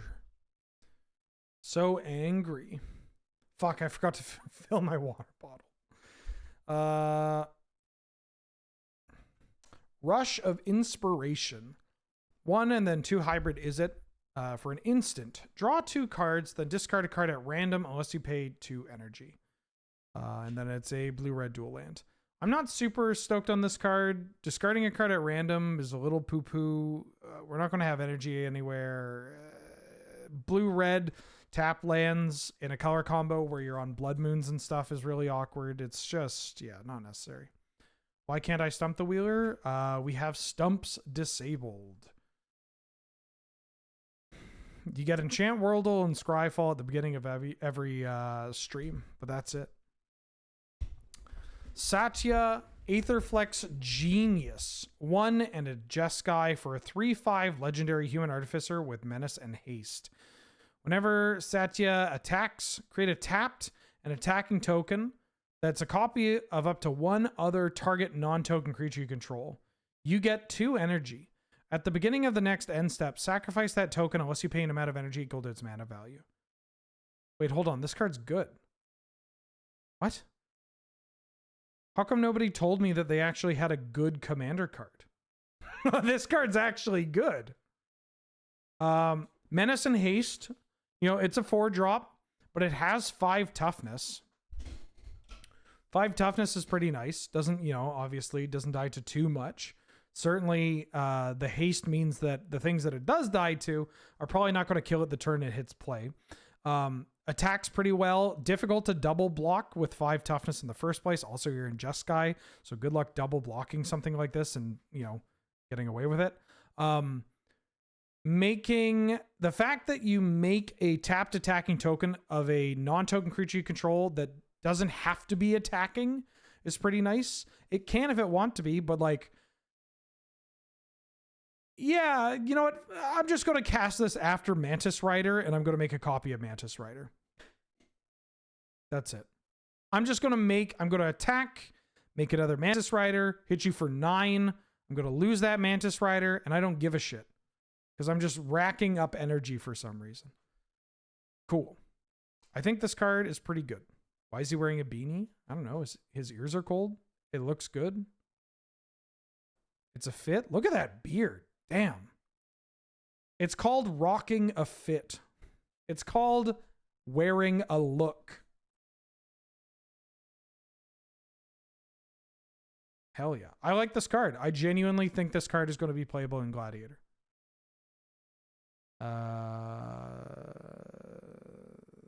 This one, I don't think so. Scurry of Gremlins, 2 white and a red enchantment. ETBs, you make 2 gremlins, 1/1 gremlins. Then you get an amount of energy equal to the number of creatures you control. So you're at least getting 2. Then you can pay 4 to give creatures you control +1/+0 and gain haste until end of turn. I would just play Heroic Reinforcements instead of this card. Why is it here twice? Is it because it's also in the Commander deck? All right, here we go. Strength of the Harvest. 2 and then Hybrid Selesnya for an enchantment aura. Enchant creature. Enchanted creature gets +1/+1 for each creature and or enchantment you control. And then the flip side is a green-white tap land. This one is great. It's an enchantment aura that buffs for your creatures and itself. If you play, I mean, this is not super exciting, but get this. If you play this card and enchant a creature, it will at minimum get +2/+2. And that's kind of cracked. The fact that you also just have the land is obviously pretty nice. This is one of the other ones where I'm super down to include this in the deck. Is this the best one? For the dual ones? It's hard to say. It's the best in the sense that, like, you're already not doing a huge amount on turn 1. And like you might just find spots where like you just need to play more lands and you don't need this copy. Like you don't need the enchantment. You just need the mana. But where this card shows up is typically in archetypes that are not as powerful, you know? The blue-black one is the going to be the best one. Yeah, don't worry. Don't worry. The blue-black one is cracked. I didn't show the artwork for the land. Stomp. 1, and also this one's actually really good. 1 and then a hybrid Gruul sorcery. Target creature you control deals damage equal to its power to target creature or planeswalker you don't control. This one's great. Gruul decks typically like to ramp, but also there are spots where they don't necessarily want to keep playing lands. Gruul decks have bigger creatures than their opponents, and so you want to play cards like this, but you also don't want to play too many cards like this. Also, why does this read as like something that I said? Don't be a superstitious coward. What's a tree going to do? Slowly fall on us? And then gets crushed. And then, yeah, Burn Willow. It's like Grove of the Burn Willows. Very cute. Oh, that was a big crack. Woo, that's what I was looking for. Yeah, Stomp the Wheeler. This card is so bad. I don't even want to talk about it. The Necro Bloom. 1 white, black, and a green for a 2/7 legendary creature plant. With landfall. Whenever a land enters the battlefield under your control, you make a 0/1 plant token. And if you control 7 or more lands with different names, create a 2/2 black zombie creature token instead. And it has lands in your graveyard have Dredge 2. This card is great. It has a big ass. It is easy to Eldritch Evolution into. You can find it off Green Sun Zenith and Natural Order and Friends. It's so tough to kill this through like red removal. That landfall ability is good no matter which side you're getting it. Like just making a bunch of 0/1 plants on landfall is great for staying alive. But also for, you know, once it turns into Field of the Dead, well then it's Field of the Dead. And then just like lands in your graveyard have Dredge 2. That's wild. Like, you can combo kill with this card too. I plan on playing this card in both Canadian Highlander and Gladiator. Much like a lot of the other cards in this, it's not a ubiquitous go into everything, but, you know, getting this out, and then, yeah, as Hipstone Elijah is pointing out, getting this out and then being like, strip you. Next turn, I'll dredge my strip you. That's pretty hot. That's pretty incredible. PCGL Brock back for the 18th month. Really excited to hear your input on these new cards. PS super excited to play the Necro Bloom. Yeah, this card fucks. This card is great. Big fan. 2/7. Why is it a 2/7? Ulalek Fused Atrocity. Hybrid colorless white, hybrid colorless blue, hybrid colorless black, hybrid colorless red, hybrid colorless green for a 2/5 legendary Eldrazi with the Void. Whenever you cast an Eldrazi spell, you can pay 2 colorless. If you do, copy all spells you control. Then copy all other activated or triggered abilities you control. You may choose new targets for this copy. But Ben, why is it worded like this? Well, I have my Uli Wawi Wo in play, and then I cast my Ulamog Ceaseless Hunger. I have cast an Eldrazi spell, and I have now I have this trigger from casting Uli Wawi Wo. Then I paid 2 colorless, and I copy the Ulamog, which, as we all know, is incredibly necessary. And then I copy the exiling the 2 permanents. Yeah, this card's pretty boring. I just don't give a shit about Eldrazi anymore. I used to really like Eldrazi. Like, I thought for Rise of the Eldrazi, the whole shtick was just so cool. And then honestly, I didn't hate Battle for Zendikar that much. I wish it was kept to just being like Reality Smasher and Thought-Knot Seer and like Deceiver of Forms. But like this one, like the colored Eldrazi, they just don't do it for me. Linus Kovac for the 23rd month. What up? How you doing? How you been? Thank you so much for the support. Yeah, I don't mind. I mean, some of the colored Eldrazi, I don't mind, but I wish they used it more sparingly. Like, I don't mind Eldrazi Displacer or like Wasteland Strangler, Drowner of Hope, those kind of ones. But I don't want a blister pod, you know? It's kind of, I like Eldrazi. I really liked Eldrazi, but now I just don't give a shit. I got too much. Right? My relationship with Eldrazi is the exact same relationship with like Marvel movies, where when a new Marvel movie came out, if I found myself like downtown on like the cheap movie night or whatever, and I would be like, yeah, I'll go watch this movie. I'll go sit down and watch this, have some popcorn and, you know, whatever. And like, I felt like I could keep up with it. Now it's just like, oh fuck, there's a new Madam Web out or whatever, and it's just like, I don't give a shit. All right. Anyways, let's keep going. Waterlogged Teachings. 3 and a hybrid blue-black instant. Search your library for an instant or a card with flash. Reveal it and put it into your hand, then shuffle. And then the flip side is a blue-black dual land. You know what this card finds? Force of Will, Demonic Consultation, Tainted Pact, and Flash. That's pretty cool and good. It also happens to be a land that is not going to be like it's a dual land that you can include in your Thoracle Tainted Pact deck that is not doubling up on something, you know? So that's relevant. This card's really good. Card's really good.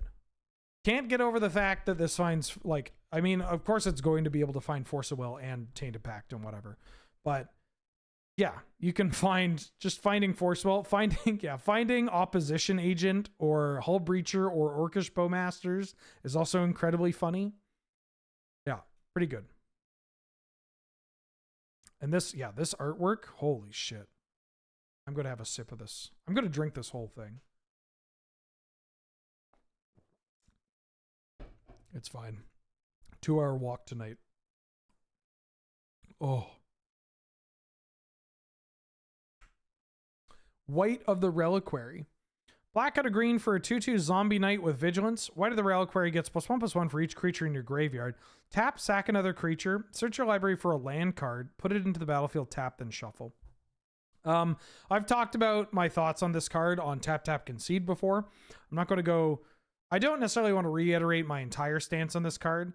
Mechanically, I think it's a powerful Magic card, and I'm excited to play it in Dredge, and I'm excited to play it in like the graveyard decks.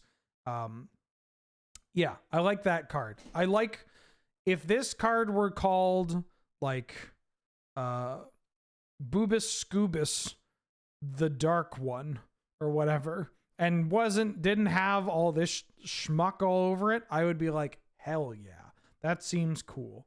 My issue with this is the same issue that I had with the Frog Mirror Enforcer. And it's that it feels very like, you remember this? Remember Night of the Reliquary? Remember this? But there's too much of a mechanical difference where it's like, I get it. You're doing a callback to this beloved Magic card, and you're flipping it in a way that makes it its own, right? It's a zombie. It's the Knight of the Reliquary as a zombie. So now she cares about creatures in the yard, and she taps to sacrifice creatures to find lands. That's cool. Yeah. Champion of the Parish, like this is Champ of the Perished. This duo, banger, 10 out of 10, flawless. This is if you get the reference, then it's great. If you don't, that's fine. It makes sense. It's clean. It doesn't feel a little awkward on reading. Yeah, this is my cheap zombie that gets bigger with other zombies. Instead of being like, why does this zombie find lands and all that? Why does this black-green card have vigilance? That's the other thing. I kind of wish that this card... Remember when I said I wasn't going to do this whole thing again? I would have loved this card if it were 1 black and a green for a 2/2 zombie knight, buff for the creatures, tap, sack a creature, tutor a land. But it's not that. It's now cheaper. It has an additional keyword, and it has a limiter on not only itself, which I kind of wish it didn't, but also a limiter on like the land coming into play untapped. And I kind of hate that. It feels like if you're going to commit this hard to the bit and like nudge me with your elbow, then like really commit. Like just fucking give her, right? Just fucking give her. And it feels like it falls flat at some point. I don't care about this card. Colorless cards. Oh my god, there's so many colorless cards. Okay. Aslask the Swelling Scourge. Oh, I don't care about this card. Commander card.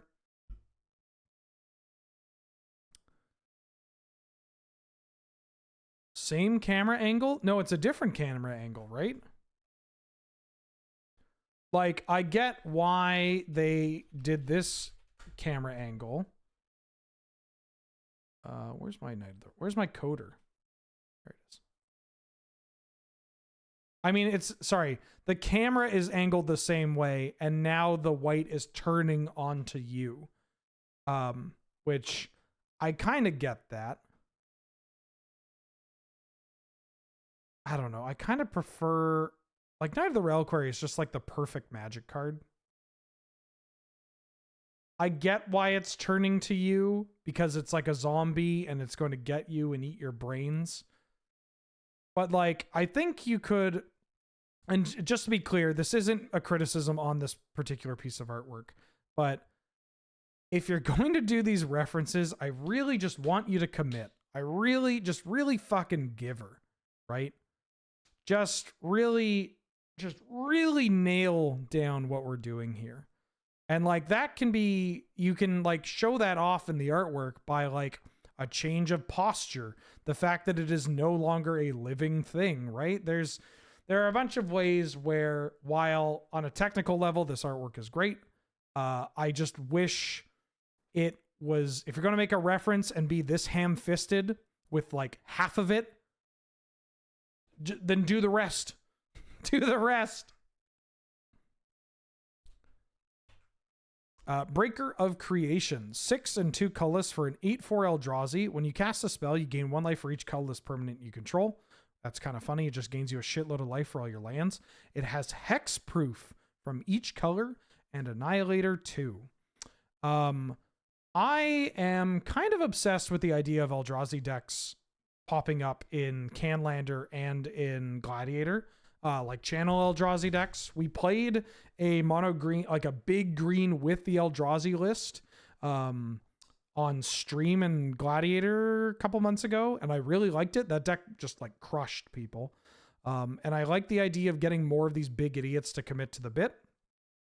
This does have an ability that protects itself. You're tapping out for this big thing. You've probably taken a couple of beats. You're going to gain a bunch of life for all your lands, right? Colorless permanents. Lands are colorless permanents, including itself. I mean, this isn't going to be in play for itself, but you gain a bunch of life. Hexproof is a really nice touch. However, this does not block well. This doesn't block well, and honestly doesn't attack that well. Like, I guess when it attacks, they like trade 2 lands or 2 cards that don't do anything, and then they just will block with a 4-power creature, and this dies, or like a Death Toucher. So yeah, I don't think this card is quite there, but it's so close. It's so close. Devourer of Destiny. 5 2 colorless for a 6/6 Eldrazi. You may reveal this card from your opening hand. If you do, look at the beginning of your... Wait, what? Hold on. You may reveal this card from your open... Oh, it's this one. You reveal this card from your opening hand. If you do, at the beginning of your first upkeep, you look at the top 4 cards of your library. You can put one of those cards on the top and you exile the rest. And when you cast this spell, exile target permanent that's 1 or more colors. So obviously this is not as likely to pop up in a 100-card singleton as you would want. Also, this implies that you're keeping a hand, like an opening 7 with a 7-drop in here. It is nice that it is going to exile something on cast. Uncounterable exiling of a card is pretty good. I do like that. But I don't think it does enough for here. Whoa, this artwork is fucked. Is this a sculpture? Echoes of Eternity. 3 and 3 colorless for a Kindred Enchantment Eldrazi. It's a doubling season. Hey everybody, look, it's a doubling season. Yay! We get another doubling season. Yay! Ding, ding, ding, ding, ding. Jingle your keys.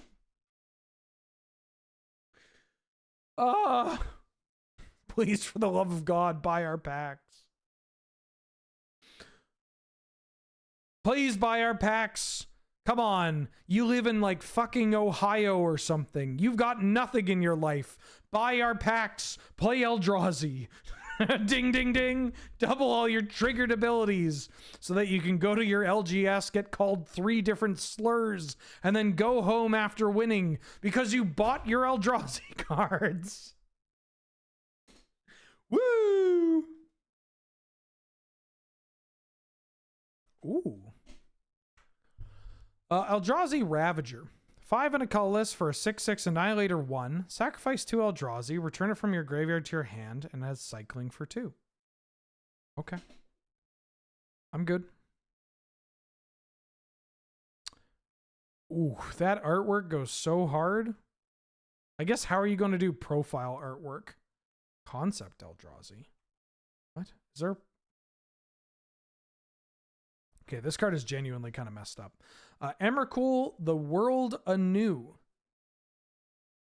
12 mana for a 12/12 legendary Eldrazi. When you cast this spell, gain control of all creatures target player controls.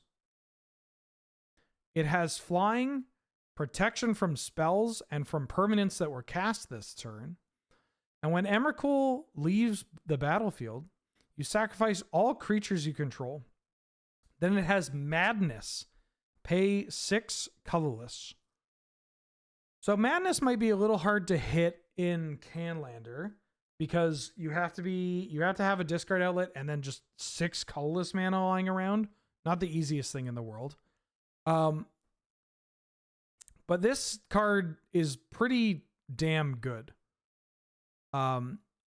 Like, honestly, this card is also just like fine to cheat into play.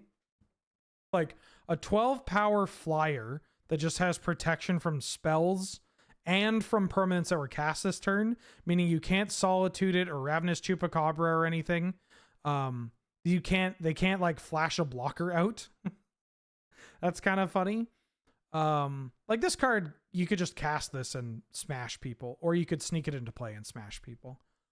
This card's very powerful, obviously. You have to get it into play somehow. Yeah. Not the best thing to channel out, though. I mean, it's still pretty good.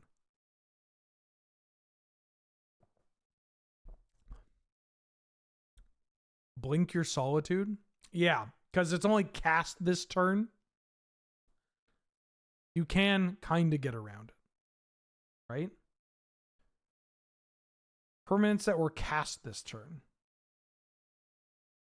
Yeah. Glaring Flesh Raker. 2 and a colorless for a 2/2 Eldrazi drone. Whenever you cast a colorless spell, you make a 0/1 Eldrazi spawn token. And whenever another colorless creature enters the battlefield under your control, it deals 1 damage to each opponent. Whoa. Okay, wait a minute. This card's good. It's a little awkward because it is not an artifact card. But I do like making a bunch of spawn tokens. Like you could pop off with this card and just like kill people in eggs. I don't think this is like eggs right now. I got to level with everybody. Eggs is currently on it's on the bench. I have benched eggs. I need to rebuild the entire deck. I need to figure out how to do anything with that deck, because in its current form, it's just not doing the thing. It's hard out there for an eggs player when everybody has Ragavan and Force of Will. Yeah, I do like this card.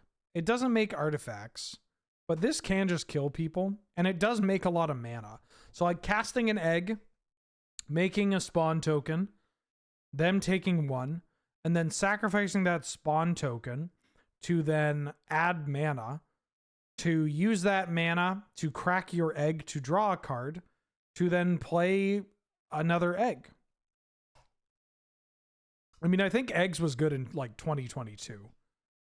Truly, it's just like it's honestly mostly cards from the past like 3 years or so. Yeah.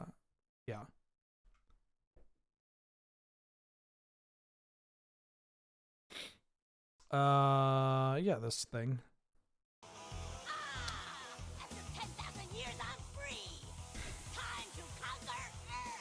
Hudra, thank you for the $5 donation. Do I think Death Bonnet Sprout is going to be a high pick in this draft format? Yes or no, my boy? Well, let's take a look at it real quick.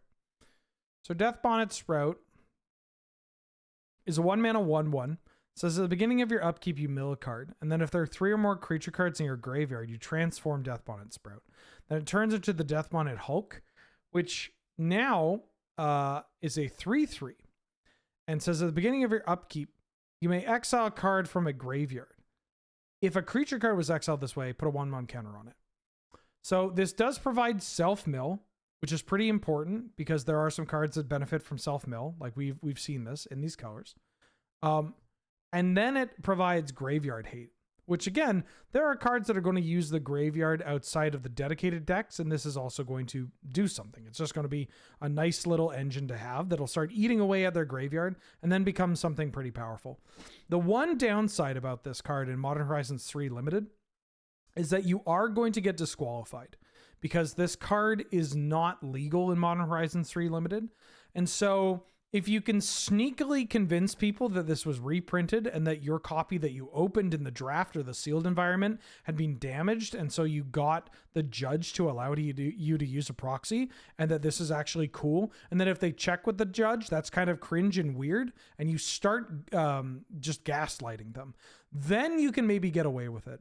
But if you're not comfortable doing that, and I understand not doing that, then, you know, I would probably suggest leaving it for Midnight Hunt Limited or other formats.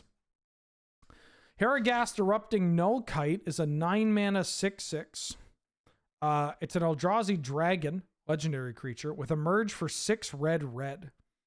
If you don't know what Emerge is, you can cast a spell by sacking a creature and you pay the Emerge cost reduced by that card's mana value. This does not affect colored mana.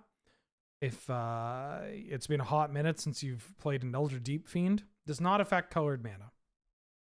When you cast this spell, you may exile your hand. If you do, draw 3 cards. This has flying. And then each creature spell you cast has Emerge. The Emerge cost is equal to its mana cost. I am pretty low on this card. I'm trying to figure out where this goes. Like maybe like a big red deck can play it. I don't think that's the worst thing in the world, is playing this in a big red deck. But it's just kind of unnecessary. It's just a big idiot. Yeah. It's just a big idiot. Like you can maybe chain your way up to like an Eldrazi card. Doesn't get there for Dragonstorm. Deeply unserious comment. Deeply unserious. Dragon's Approach, Wormy? Deeply unserious. Now, I have like a 1-3 record against Dragon's Approach. But that's a deeply unserious comment. It That Heralds the End.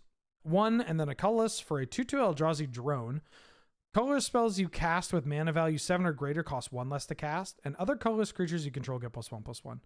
There's a bit of an issue with these kind of cards where you want to include them in decks with a bunch of artifacts. Like obviously servo tokens, Thopter tokens, cheap little artifact creatures. You can play this as a lord. But you don't really have that. Like it's just awkward to play a card that is not an artifact, but also doesn't have like added value to it. That said, try to grab as many of these as you can, because this card is going to be like a $12 uncommon one of these days. It buffs your spawns. It buffs your big cards. Big cards. How much is Brood Warden? Brood Warden is only 20 cents? What? That's wild. Why don't people want Brood Warden? Yeah, anyways, this card unfortunately just is like a, hey, I'm pretty good, but I am a little awkward to play, and I don't line up with the rest of the synergies of your deck. And also, sometimes you forget that the Thopters made from Thopter Foundry are blue.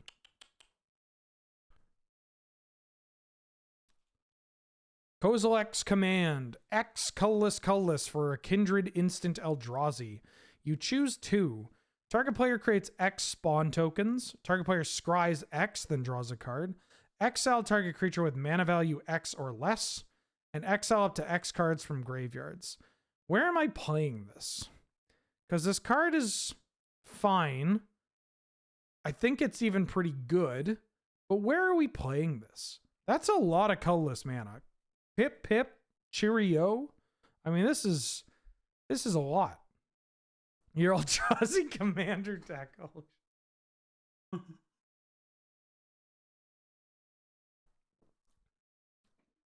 Basically, 4th Aerolingus. Mardu tokens.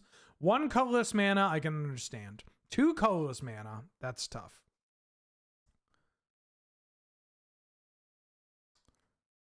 Oh, the scries. Yeah, this is very funny. I believe this has shown up on, what is it, River Song? River Song also has it. Yeah, the reviews get uploaded to YouTube. The part 1 is getting uploaded tomorrow. Scries. I don't know. I think this mana cost is a bit too difficult to get going. Yeah. A bit too difficult. Very expensive, too. Like, this card is pricey. Great for Commander, though. Great if you have Tron. We don't have Tron. Kozilek, the Broken Reality. 9 mana for a 9/9 legendary Eldrazi. When you cast this spell, mana up to... Wait, hold up. Right, this card is cracked. When you cast this spell, up to 2 target players each manifest 2 cards from their hands. For each card manifested this way, you draw a card. Other colorless creatures you control get +3/+2. I think this card is kind of fucked up. I think this card is kind of busted. Because this is 9 mana, and let's say you go for the full 4, right?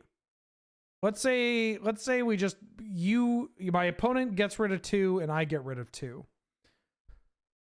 This is 9 mana for, what is this? 29 power. 9 mana, 29 power across 5 bodies, and I get to draw 4 cards. That's right. This is fucked, right?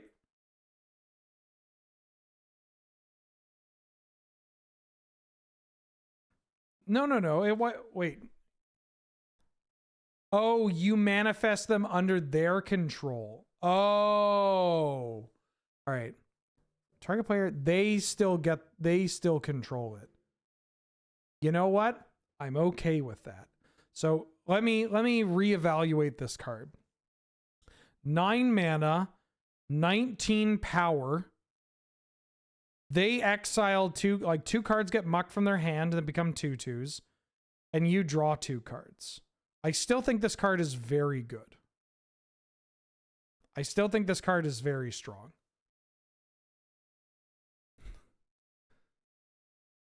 Oh, and you still draw 4? Okay, yeah, this card. All right. Reevaluate. 9 mana. You exile 2 cards and get 2/2s. I get 19 power across 3 bodies. And I draw 4 cards. I think this card is very good. Thank you for listening. Thank you for, hey, you know what? We did it, everybody. Well, everybody give yourselves a pat on the back, you know? We got there. We got through the card. We read the card. We figured out what it did. Good job, everybody. Good job. Hell yeah. Yeah, I think this card's cracked. Null Elemental Blast. Colorless. Instant. Counter target multicolored spell. Destroy target multicolored permanent. Sideboards. Null Drifter. 7 mana for a 4/4 Eldrazi Elemental. When you cast this spell, draw 2 cards. Flying, Annihilator 1. Evoke for 2 and a blue. This card is great. I'm a big fan of this Magic card. This is how you do the reference. Right? This is how you make a reference to the older card. You have a souped up Mull Drifter. You have the templating that is in line with the Eldrazi's. You have an evoke ability here that lines up with Mull Drifter as well. Then, yeah, the name is great. It doesn't feel like you're really like Null Drifter feels like an Eldrazi name. And then also it stays in line with like what this card, this makes it, sorry. The cast trigger means that you're not going to be able to abuse the evoke cost with like a blink spell. But that's okay because you get a big annihilating flying creature. Like, that's still good.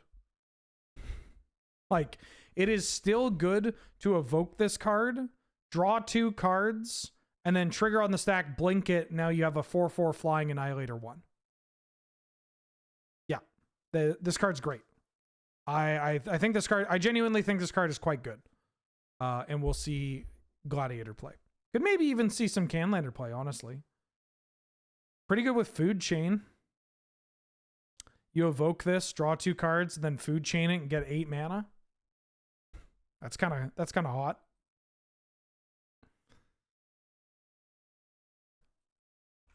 Twisted Riddle Keeper. 8 mana, 5/5 Eldrazi Sphinx with a merge for 5 colorless and a blue. Whenever you cast this, or when you cast a spell, tap up to 2 target permanents and put a stun counter.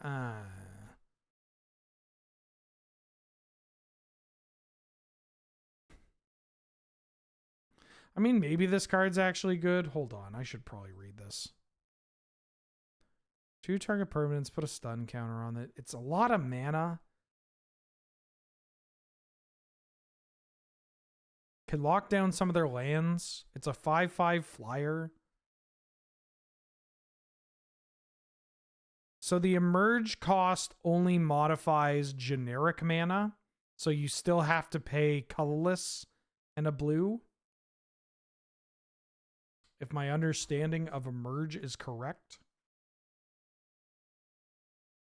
Emerge is a reduction of generic mana, not colorless mana.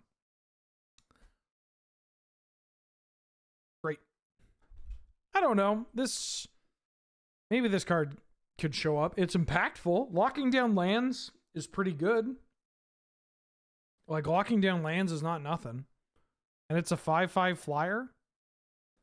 This card could show up in Gladiator. I could play this in big. I'd play this in big blue. I'd give it a shot. Who knows? Maybe I'll play big blue Eldrazi. This is the card that gets a lot of this card got a lot of casuals riled up, right? This is the one. It's the big one. Ulamog the Defiler. 10 mana for a 7/7 Eldrazi. When you cast this spell, target opponent exiles half their library, rounded up. Ward, sacrifice 2 permanents. Ulamog the Defiler enters the battlefield with a number of 1/1 counters on it equal to the greatest mana value among cards in exile. Ulamog has Annihilator X, where X is the number of 1/1 counters on it. Okay. So it's a little difficult to deal with. It's going to be like, what? A 12/12 with like Annihilator 5? Like, this card is good. Don't get me wrong. I could see this card popping up in the channel decks. It's tough to deal with. Excuse me. I could see this card popping up in like the channel decks or the big mana ramp decks. It's got enough good going for it. It's difficult to deal with. It does just kind of win the game when it attacks. Yeah, I get it. I mean, it mills people. This is the one thing casual players hate the most. Is getting milled. I mean, it exiles their stuff too. Ooh. Ooh. Ooh. All right. I'm done bullying casual players for now. Wastscape Battle Mage. 1 and a colorless for a 2/2 Eldrazi Wizard. Kicker for a green and or kicker for 1 and a blue. When you cast this spell, if it was kicked with a green, exile target artifact or enchantment an opponent controls. When you cast this spell, if it was kicked for 1 and a blue, you return target creature an opponent controls to its owner's hand. This mana cost is a little difficult to get to, but this card's not that bad. Exiling artifacts and enchantments, pretty good. Gets rid of the 1 ring.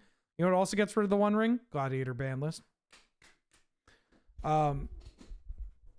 Bouncing a thing, like uncounterable getting rid of artifacts and enchantments and exiling them is pretty hot. And then uncounterable bouncing is all right. This is what makes it a little awkward to have reliably. But like, I don't hate this card. There's a lot of good going on for this card. Maybe in like a Simic mid-range deck. I don't know. This colorless is little awkward. And it's not on ETB, so like I'm talking about this through Gladiator, but in Canlander, not having an ETB is actually worse because then you can't find it off your tutor. Oh my fucking god, there's all these. Disruptor Flute. 2-mana artifact with flash. As Disruptor Flute enters the battlefield, choose a card name. Spells with the chosen name cost 3 more to cast. Activated abilities of sources with the chosen name can't be activated unless they're mana abilities. I just really love the idea of being like, haha, not so fast. All of a sudden this flute just appears out of nowhere and just like, what happened? Go ahead, try to sacrifice a creature. I dare you, Yawgmoth. Wow, that I couldn't. Yeah, I told you. Like it's just this flash flute popping out of nowhere to play a jaunty little tune. I mean, I imagine that when this flute hits the table, it starts playing like the Titanic the Titanic theme on the recorder. And they're just like, fuck, I can't cast this. I can't, it's too loud. It's too much. What happens if the opponent already casts something and in response I cast this flute and name the spell? They don't have to pay additional mana, but it won't, like, this does not affect them casting it. I'm going to get all the medallions out of the way. We have the full cycle of medallions of Pearl, Sapphire, Jet, Ruby, Emerald. They're all 2-mana artifacts that reduce the they reduce the cost of spells of a certain color by 1. Typically, only the black and the blue one end up seeing play in combo archetypes. I don't know if that is going to stay the same. Probably will. There could be some combo implications for reducing the cost on some of your green creatures. I haven't really thought about it too much, but if like these are worth looking at. Yeah, this art is fucked up. There's another one that I really like. I think I like the Pearl one. This one's wild. Yeah, I really like the Pearl Medallion one. This one is just so pretty. I love the way that it kind of like that part of the dress is behind the text, but this feels like it pops out in front of the border. Just incredible. I mean, we can look at them all. This is the Emerald. The Emerald's pretty nice. I like the Weeping Willow. The Ruby Medallion. This feels like old school Magic art. Like this feels like this is from Mirage. Yeah, these are reprints.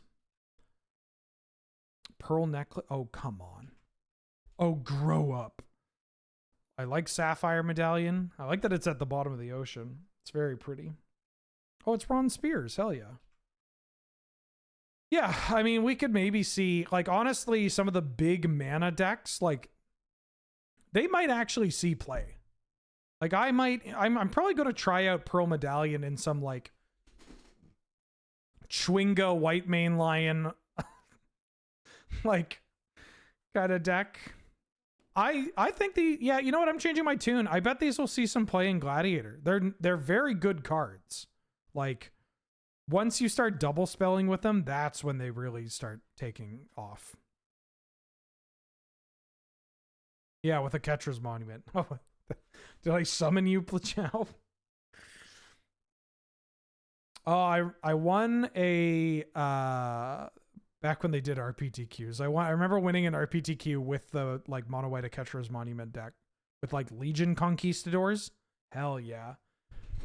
God, that deck was so fun. Yeah, medallions. Cool additions. Idol of False Gods. 2 mana, Kindred Artifact, Eldrazi. Pay 2, 1 and a colorless, tap, make a spawn token. Whenever an Eldrazi you control dies, put a 1/1 counter on it. And as long as that has 8 or more counters on it, it's a 0/0 creature in addition to its other types and has Annihilator. I don't think this is very good, but this is pretty hilarious. Kindred is the new word used for formerly tribal. So tribal is no longer a card type. It is now called Kindred.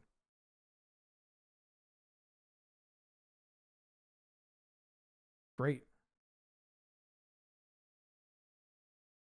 Good thing they didn't immediately print a red card that invalidate 1 toughness creatures in standard for 2 years. Oh, Chain Whirler? No, I played this during Chain Whirler era. Like, I'm pretty sure I played this during Chain Whirler. I believe they are functionally the same. Yeah.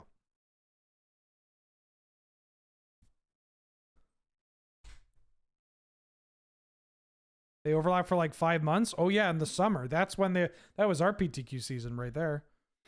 I don't know. Does Tarmogoyf say Kindred? I mean, it's not. Wait, why did I look up fucking Tarmogoyf? I looked up Tarmogoyf just to look at the reminder text, and of course it's not there. This still says Tribal Enchantment. Like, it's not updated on the back end. It could just wait until the release is done. Who knows? But hopefully they just update it and replace it. Junk Diver. Love this stupid little bird. 3 mana, 1/1 artifact creature. It's a bird with flying, and when it dies, you return another target artifact from your graveyard to your hand.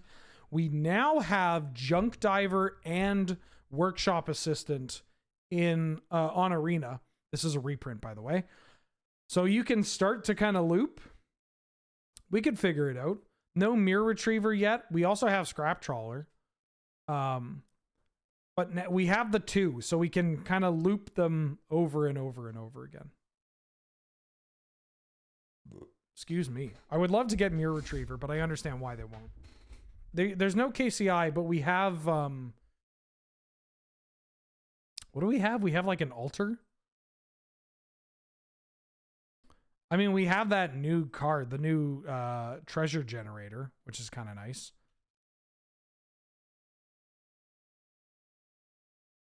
Is that you or the cat? No, I'm not. Do we have Ashnod's altar? Or do we have Phyrexian altar? Yeah, Ashnod's altar is legal, right? We have Ashnod's altar. So we can loop. Hell yeah.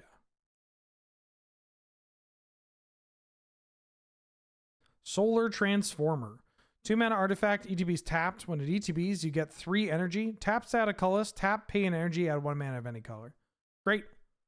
This card will see a little bit of play in Gladiator, I imagine. In the decks that are playing like Cold Steel Heart and Friends, this is a pretty good one. It's like Sphere of the Suns if it didn't suck. Very straightforward. Vexing Bauble. 1 mana artifact. Whenever a player casts a spell, if no mana was spent to cast it, counter that spell. And pay 1, tap, sack Vexing Bauble, draw a card. So I saw somebody mention something in chat when I talked about eggs, where they said like this card being printed probably doesn't help eggs being good or not, you know, like it's not doing any favors. But I will play this card in eggs. Like, I think that this is genuinely a card you want to play in eggs. The fact that you can help brick their you know, the everything from Ephemerate to their Force of Wills to Solitudes, Endurances, whatever. Like, that's great. This has a job. Playing this on the play too just helps against like Mox draws and all that. That's great. It does interact poorly with your free spells, right? Your Black Lotus, Lion's Eye Diamond, and whatnot. But you can get around that. We can get around that. I mean, you could just crack this and draw a card. It replaces itself. It does something that is welcome until you don't want it to do that anymore, and then it replaces itself. And then often, once you get the loop going, you can just get this card back into play before you cast the actual card that kills them. You know, like, yeah, I like this card. I like this card a bit. Quite a bit. And honestly, for like the artifact decks in Gladiator, it's pretty relevant. There are a shockingly large amount of decks that kind of just cheat casting cards. And this can have, you know, it can replace itself. It's cheap. It's just, you need a density of cheap artifacts. This is one of those that replaces itself and then can also help against some of the more busted things people are going to do. Winter Moon. 2-mana artifact. Players cannot untap more than one non-basic land during their untap steps. I like Winter Moon. I think that Winter Orb is kind of an underrated Magic card in Canadian Highlander. It certainly got a lot worse as Moxen have just gotten so much better and that they're like the best thing to use on your point spread. But Winter Orb is still pretty great. Hershey Bar, you have been talking about the cum jokes. I've noticed this. I did only make a single cum joke last night. I kept my word. I kept my word. Would a colorless medallion be reasonable? God, no. If it's one-sided, absolutely not.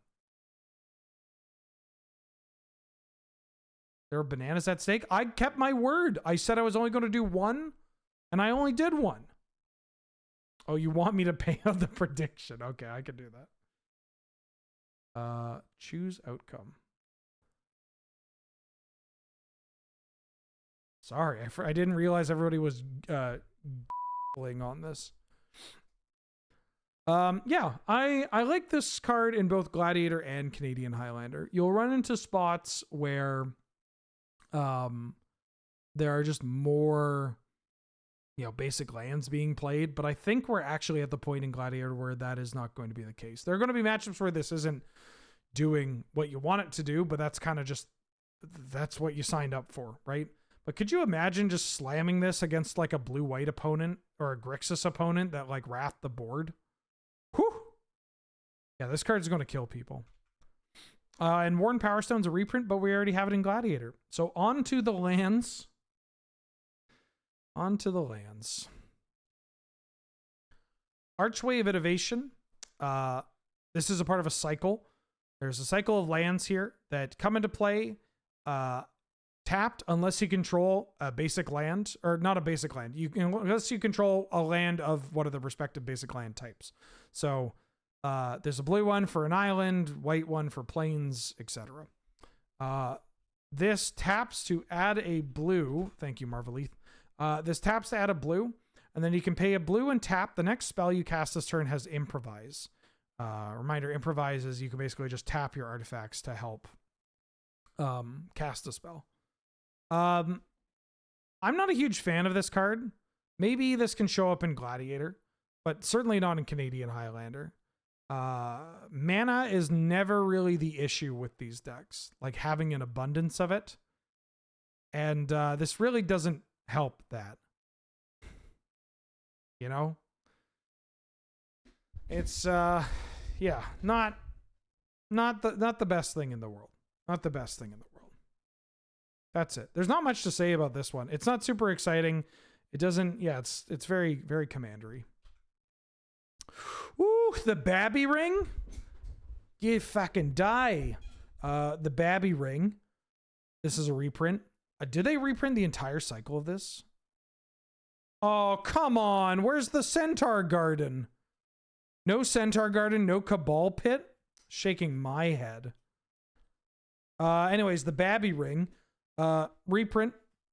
Taps to add a red and deals a damage to you. And at Threshold, you can pay a red, tap, sack it to shock something. Use only if there are 7 or more cards in your graveyard. Barbarian Ring. Barbarian Ring is very good. This card is very powerful. You should play it in your aggressive red decks and your aggressive red X decks. This is such a low-cost, free inclusion that will be uncounterable damage when you need it, or picking off something that is pro-red. Play the Babby Ring. And if you're doing like the lands combo decks, like this can just kill people. Like you can just kill people by like throwing the ring at them over and over again. The Allied Fetch lands got a reprint. We already had these. Cephalid Coliseum, another reprint. Taps out a blue, deals 1 damage to you. Pay a blue, tap, sack. Target player draws 3, then discards 3. Use only if you have 7 or more cards in your graveyard. This one is a bit more of a cost of inclusion because typically blue decks aren't super aggressive. But this one is totally reasonable, especially if you are expecting Thoracle combo, because this kills Thoracle players. You just target them with the Cephalid Coliseum when they have the Thoracle ability on the stack after they resolve Tainted Pact, and they deck themselves and lose the game. You could also just use this fairly and mill yourself some cards, discard some cards if you really want to. Or yeah, you could play it with stuff like Narset, Parter of Veils, where you target them and they can only draw 1 or 0 if you use it on their turn, and then they discard 3 cards. Pretty cool. Pretty cool. Deserted Temple. Another reprint. Tap static colorless, pay 1 tap, untap target land. So again, we don't really have the big heavy hitting lands that you would have in other formats, right? We don't have Academy, Cabal Coffers, Gaia's Cradle, whatever. And the utility lands that we have are typically not the best with using this. We do have a couple of them. Cabal Stronghold and Nykthos come to mind, but I don't know. I'm kind of like, there's not really enough of a reason to play this card, in my opinion. Yeah, it's just, I mean, cost of inclusion is very low. So if you find yourself in a deck that can take advantage of this, then great. But there's not really anything that pops off with this card to mind. Monumental Henge. Comes into play tapped unless you control planes. Tap to add a white, pay 2 white, tap. Look at the top 5 cards of your library. You can reveal a historic card from among them, put in your hand. The rest on the bottom in a random order. This card is great. Again, pretty low cost of inclusion. If you are a white deck or a white X deck, doesn't care if it's a basic planes, which is really nice. And then being able to just have this like 5 mana, like end of turn, tap, draw a card, right? There are plenty, like if we're like a mono white deck, we got a bunch of saga, or we don't have a bunch of sagas, but we have a couple of sagas. We certainly have a lot of legendary cards, and we have artifact cards. And this can include like, maybe you hit, oh shit, legendary land. Yeah, you can fight a Gonjo. Great. Yeah, I think these are pretty good. I think these are pretty good. This one especially. I'm going to consider playing this in mono white, like Death and Taxes as well. I think this card is D&T viable, especially because that version has more legendaries and more artifacts. Oh, we already have Phyrexian Tower, but they printed Phyrexian Tower into Modern, which is pretty cool. Shifting Woodland. This is the green one. Comes into play tapped unless you control a forest. Taps out a green, pay 2 green. Becomes a copy of target permanent in your graveyard until end of turn. Activate only if there are 4 more card types among cards in your graveyard. So Delirium. This card is very strong. Again, incredibly low cost of inclusion. Being able to, depending on the format, you can have this become a copy of Dark Depths to get yourself a Merit Lodge. You could have this become a copy of the Primeval Titan they killed and then attack them. It doesn't, like, you just pay 4. That's it. It doesn't matter how big or the mana value of what you're targeting, you're just paying 4. And then you're going to get the payoff. That's pretty fucking good. Low cost of inclusion. That's pretty good. Snow-covered wastes. Oh, they haven't previewed the... Have they previewed the red one yet? Spymaster's Vault. Comes into play tapped unless you control a swamp. Taps out a black. Pay a black tap. Target creature you control connives X, where X is the number of creatures that died this turn. This one, again, low cost of inclusion. A little more niche when you activate it, but very cheap and quite good. Being able to connive, really helping you filter through the cards you don't need and buff a creature at instant speed. Yeah, I like this card. I like this card quite a bit.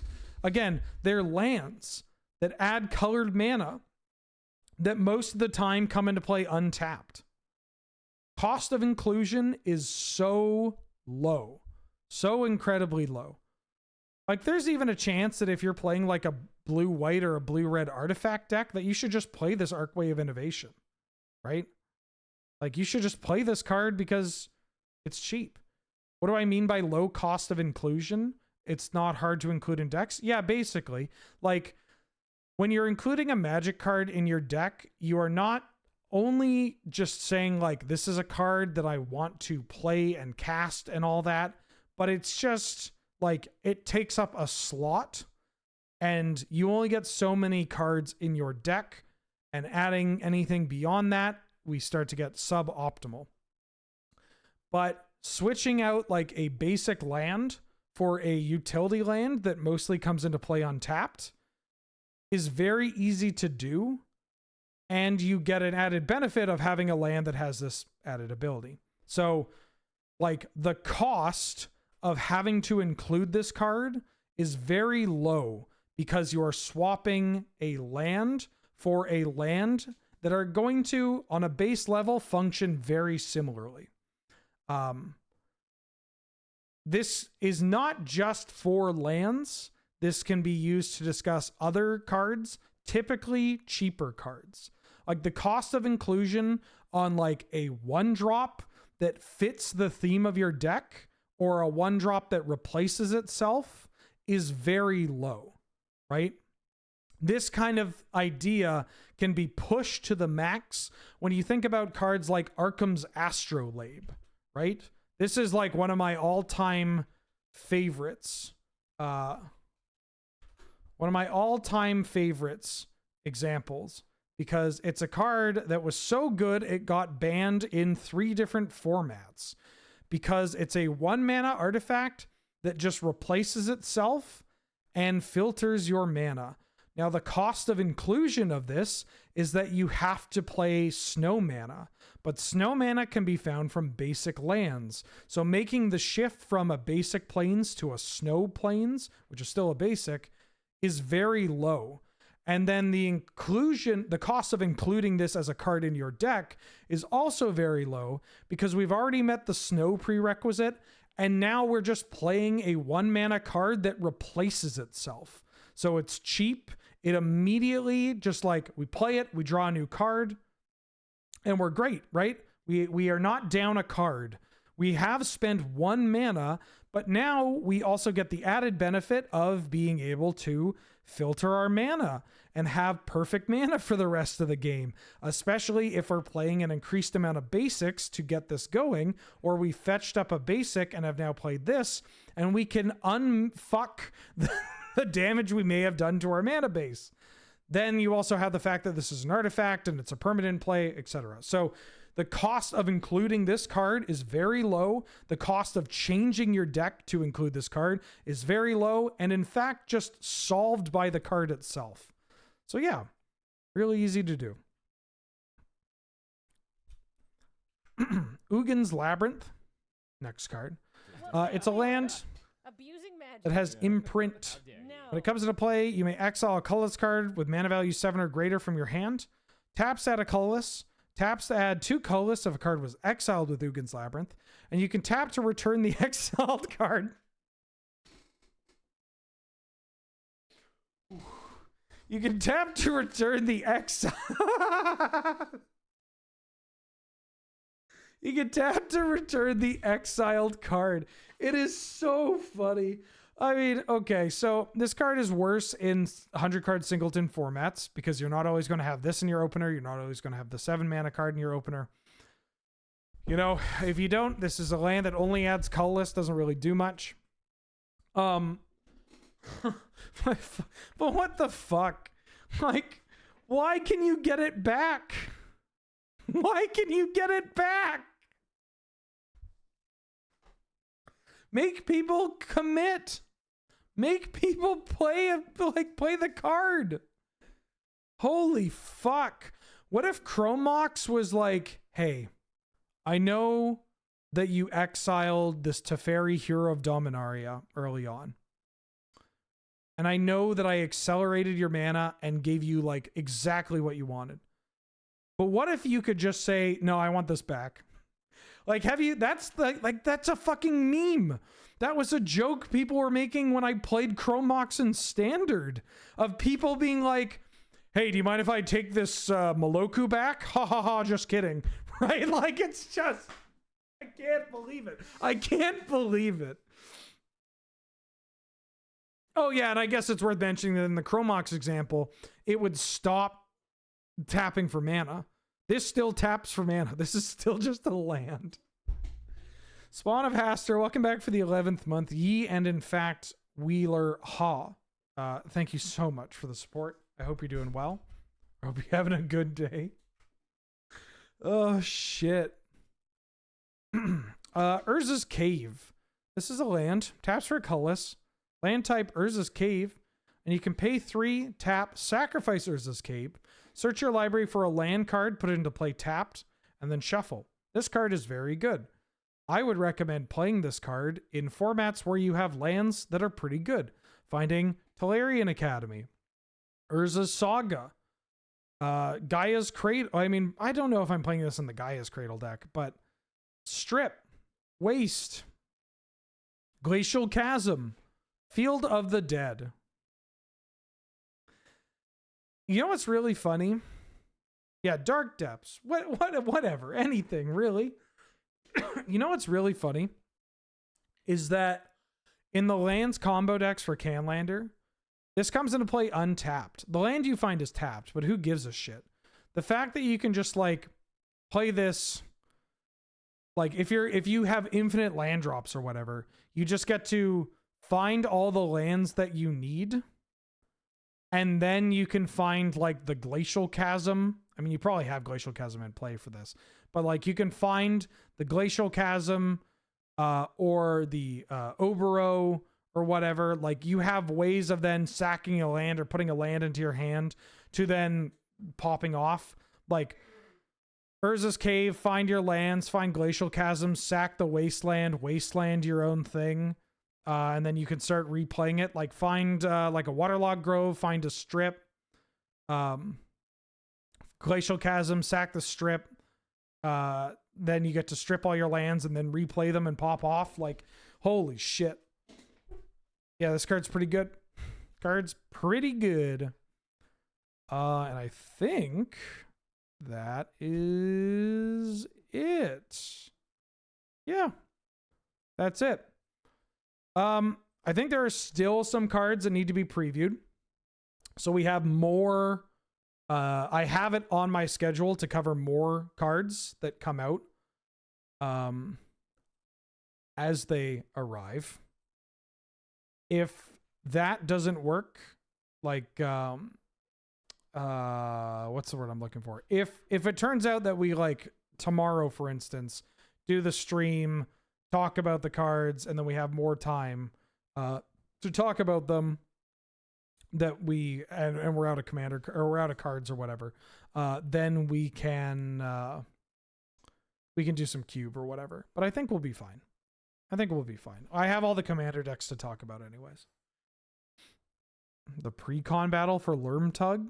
Oh, like the EDSC for this? We are recording the EDSC for these. But I already know what all the commander decks are. I mean, I knew this set for like months. It's pretty cool. Great. So I'm going to call it there because I have to, in fact, go record North 100, which means that I'm going to be talking about all these cards again. It doesn't stop. It really doesn't stop. It's okay. It means they're fresh in my mind. So thanks for watching and tuning in. Just a heads up too, a reminder. These are going to be, the VODs all get uploaded to YouTube. And you can find the part 1 for this is going to be uploaded tomorrow. I'm going to expedite all. There's going to be like 3 uploads tomorrow, basically. 2 more cube VODs and the part 1 of the set review for you to watch. So yeah, and then this VOD will be out on the 30th, and then the last VOD of the set will be out on the 31st, right? Yeah, 31st. Great. Do I do limited analysis? No, not really. Sometimes I'll look at a card and be like, wow, that's fucked. Don't want to play this. I don't want to play against this in draft. All right, let me drop you kids off somewhere.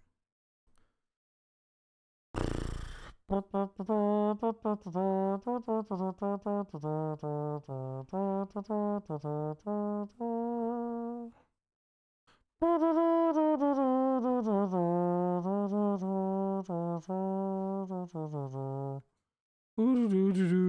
oh, nobody's fucking streaming. Here, go watch some old Magic coverage. What the fuck? Who wants to see Affinity versus a deck that is described as white-black Gideon Super Friends from a modern Grand Prix from God knows when?